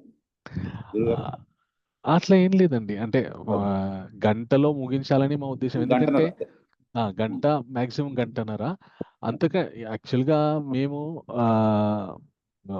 ఒక్కొక్క శ్లోకం మీద 2 గంటలు కూడా ప్రవచనాలు ఇస్తూ ఉంటాం. కానీ మొట్టమొదటిసారి మనం అందరం కూడా భగవద్గీత వినడానికి ప్రయత్నిస్తున్నాం కాబట్టి స్టార్టింగ్ లో మనకు ఒక పుస్తకం గురించి మనకి పూర్తి అవగాహన లేనప్పుడు ఎక్కువ వినే ఓపిక మనకు ఉండదు. సో దాంట్లో ప్రీఫేస్ ముందుగా దాంట్లో ఏముందని తెలుసుకున్నాం అనుకోండి, ఓహో ఇది మీద మీద తెలుసుకుంటేనే ఇంత బాగుందా, లోతుగా తెలుసుకుంటే ఇంకెంత బాగుందో అనేటటువంటి కుతూహలం మనకి వస్తుంది. అందు గురించి అని గంటన్నర మాక్సిమం గంటన్నరలో ముగించడానికి ప్రయత్నం చేస్తాం అనమాట. అలాగే ఈ క్లాసెస్ తర్వాత మేము డీటెయిల్ గా చెప్పే క్లాసెస్ కూడా పెడతాం అనమాట. ఆల్రెడీ జరుగుతున్నాయి ప్రతిరోజు కూడా 8 గంటలు. ఇట్లాగే మీలాగే క్లాసెస్ విన్న వాళ్ళు కొన్ని వందల మంది ప్రతిరోజు కూడా ఒక్కొక్క శ్లోకం నేర్చుకోవడానికి, దాన్ని చాలా లోతుగా అర్థం చేసుకోవడానికి ప్రయత్నిస్తున్నారు. వాళ్ళకి మేము ప్రత్యేకమైనటువంటి ఆన్లైన్ క్లాసెస్ కూడా నడిపిస్తున్నాం అనమాట. సో మీకు ఇంట్రెస్ట్ ఉంటే వాటిలో మీరు కూడా కంటిన్యూ అవ్వచ్చు ఈ 18 రోజులు అయిపోయిన తర్వాత. స్వామి ఏమైనా సీడీలు అంటే ఏమైనా దొరుకుతాయండి? టోటల్ 18 days క్లాసెస్ కానీ అవును ప్రభు, మన యూట్యూబ్ ఇలా ఛానల్ ఇప్పుడు సరళంగా అర్థమయ్యేటట్టు ఉండాలండి. తప్పకుండా. ఇప్పుడు నేను చెప్పే క్లాసెస్ అన్ని కూడా మా యూట్యూబ్ ఛానల్, దేవాలయం యూట్యూబ్ ఛానల్ ఉంది, గౌరాంగవాణి అని చెప్పేసి. ఈ గౌరాంగవాణి యూట్యూబ్ ఛానల్లో 18 రోజుల క్లాసెస్ మొత్తం ఉంటాయి. నేను ఇంతకుముందు దాదాపు ఇంతకుముందు 2 సార్లు 18 రోజులు కండక్ట్ చేశాను నేను. అలాగే మా ఇంకా కొంతమంది భక్తులు కండక్ట్ చేశారు, వాళ్ళందరివి కూడా ఉంటాయి. మీరు వినొచ్చు, ఎప్పుడంటే అప్పుడు వినొచ్చు. ఒకసారి ఈ 18 రోజులు ప్రతిరోజు లైవ్ గా వినడానికి ప్రయత్నం చేయండి. ఆ తర్వాత మళ్ళీ మీరు ఎప్పుడంటే ఎప్పుడు వినడానికి ఈ రికార్డింగ్స్ ఎలాగో ఉంటాయి. తప్పకుండా. Thank you very much. Thank you very much ప్రభు. చంద్రిక అని పెట్టుకున్నారు ప్రభు. మీ పేరు ప్రభు? రాజేశ్వర రెడ్డి, మా అమ్మాయి ల్యాప్టాప్. ఓకే, చెప్పండి రాజేశ్వర రెడ్డి ప్రభు. చాలా సంతోషంగా ఉంది ప్రభుజీ. యాక్చువల్ థ్యాంక్ భగవద్ యూ. ఉంది నా దగ్గర, పూజ పెట్టుకుంటాను. ఇప్పుడు ఓకే గీతా జయంతి, ఏకాదశి నాడో చూస్తుంటాను, కానీ అర్థమయ్యేది కాదు. ఓకే మీరు ఇప్పుడు ఆన్లైన్లో చక్కగా వివరిస్తున్నారు, అంటే ప్రాక్టికల్ ఎగ్జామ్స్ ఒక్కొక్క శ్లోకము చాలా అద్భుతంగా ఉంది. ఓకే ఫార్వర్డ్ చేశాను మన జూమ్ లింక్. ఇంకోటి ఓకే గీతకి మన శివుడికి ఏమైనా లింక్ ఉందా స్వామి? అంటే చెప్పండి. గీత మనకి శ్రీకృష్ణుడికి శివుడు శివదేవుడికి ఆ, మన సందర్భాలు వస్తున్నాయి దీంట్లో. ఈ రోజు కొంచెం తప్పకుండా అంటే అయితే మనము ఎప్పుడైనా కూడా భగవంతుని గురించి వినేటప్పుడు ఒక విషయం అర్థం చేసుకోవాలి మనం. ఏంటి అంటే భగవంతుడు ఒకడే. ఆయన వివిధ కర్తవ్యాలు నిర్వర్తించడానికి వివిధ స్వరూపాలు తీసుకుంటారనమాట. ఇప్పుడు సృష్టి జరుగుతుంది, తర్వాత పోషణ జరుగుతుంది, తర్వాత కొంతకాలం తర్వాత లయం జరుగుతుంది. సో ఎవరైతే సృష్టించారో ఆయనే మళ్ళీ లయం చేస్తారు. ఆ లయం చేసేటప్పుడు ఆయన పొందేటటువంటి అవతారమే పరమేశ్వరు, శివుడి యొక్క అవతారం అన్నమాట. మనకి ముందు 10వ అధ్యాయంలో దీని గురించి కొద్దిగా వివరణ ఉంటుంది. అలాగే ఎందుకు మనకి శివుడు చాలా గొప్ప ఆరాధ్య దైవం. ఆయన మనందరికీ కూడా జ్ఞాన ప్రదాత. శివుణ్ణి ఎవరైతే ఆరాధిస్తారో వారికి జ్ఞానాన్ని ప్రసాదిస్తాడు శివుడు. ఏ జ్ఞానాన్ని ప్రసాదిస్తాడంటే ఇంకా మళ్ళీ పుట్టాల్సినటువంటి అవసరం లేనటువంటి జ్ఞానాన్ని ప్రసాదిస్తాడు శివుడు. కాబట్టి అందుకే శివుడు చాలా తొందరగా ఎవరైనా ప్రసన్నులు అవుతారంటే శివుడే. శంకరుడు చాలా తొందరగా ప్రసన్నుడు అవుతాడనమాట.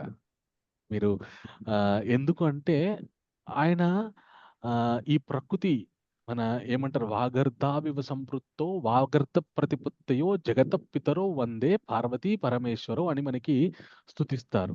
అంటే ఈ భౌతిక ప్రకృతి ఏదైతే ఉందో ఈ భౌతిక ప్రకృతికి అంతటికీ కూడా తల్లిదండ్రులు శివ పార్వతులు. సో మనల్ని ఉద్ధరించడానికి వాళ్ళు జ్ఞాన ప్రబోధం చేస్తుంటారనమాట. మనకి శివుడు జ్ఞానాన్ని ప్రసాదిస్తాడు, అలాగే విష్ణు మనకి ముక్తిని ప్రసాదిస్తారనమాట. ఒక భగవంతుడే భిన్నమైనటువంటి స్వరూపాల్ని స్వీకరించి మనల్ని ఉద్ధరించడానికి వివిధ కర్తవ్యాలు నిర్వర్తిస్తారనమాట. అందు గురించి మనము ఎప్పుడైనా భగవద్ జ్ఞానకు సంబంధించినటువంటి విషయాలు, ఆధ్యాత్మిక విషయాలు తెలుసుకునేటప్పుడు భగవంతుడు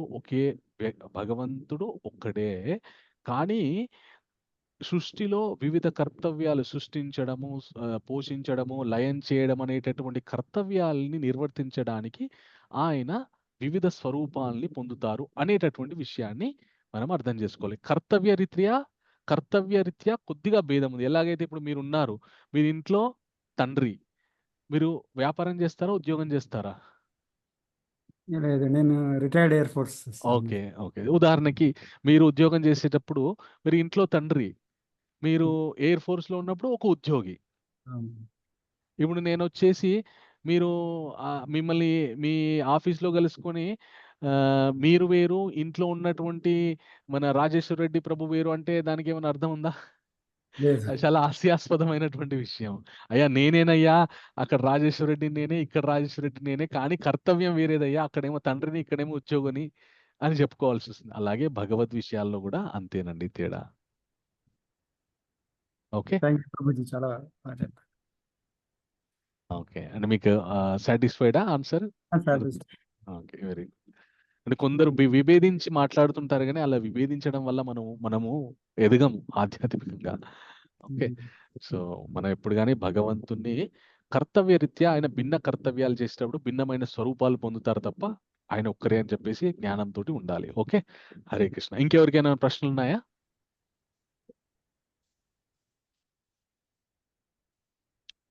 ఓకే. సో, చాలా చాలా సంతోషమండి. అందరూ చాలా చక్కగా పార్టిసిపేట్ చేశారు.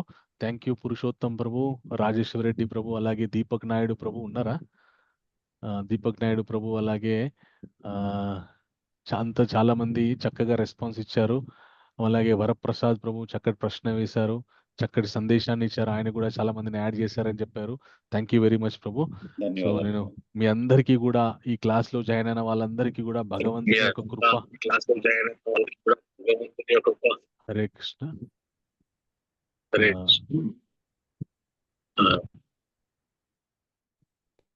సో, అందరికీ కూడా భగవంతుని యొక్క కృపా కటాక్ష వీక్షణాలు 100% ఉండాలని కోరుకుంటూ, మీరు చేసేటటువంటి ప్రయత్నాలన్నీ కూడా సఫలీకృతం అవ్వాలని మనస్ఫూర్తిగా కోరుకుంటూ, మీ ఆధ్యాత్మిక అలాగే భౌతిక జీవితాల్లో ఎంతో ఉన్నత స్థితికి వెళ్ళాలని భగవంతుణ్ణి, పరమాత్మని కోరుకుంటూ వాంఛాకల్పతరుభ్యశ్చ కృపాసింధుభ్యవ చ పతితానాం పావనేభ్యో వైష్ణవేభ్యో నమో నమః. హరే కృష్ణ.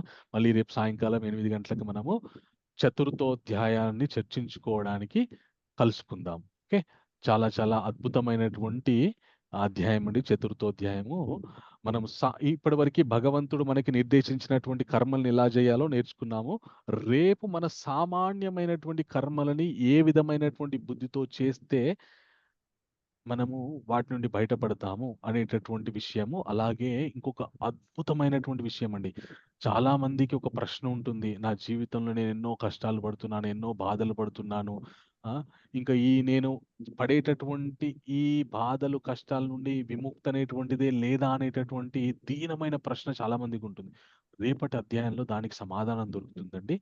సో, రేపు అందరూ కూడా మళ్ళీ 8 గంటలకి కలుసుకుందాం. హరే కృష్ణ. వంఛాకల్పతరుభ్యశ్చ కృపాసింధుభ్యో చ పతితానాం పావనేభ్యో వైష్ణవేభ్యో నమో నమః. హరే కృష్ణ ప్రభుజీ. ధన్యవాదాలు. శ్రీల ప్రభుపాద్ की जय, अनंत कोटि वैष्णव वृंद की जय, नमाचार्य श्री हरदास ठाकुर की जय. हरे कृष्ण. धन्यवाद. प्रणाम. हरे कृष्ण. हरे कृष्ण. హరే కృష్ణ.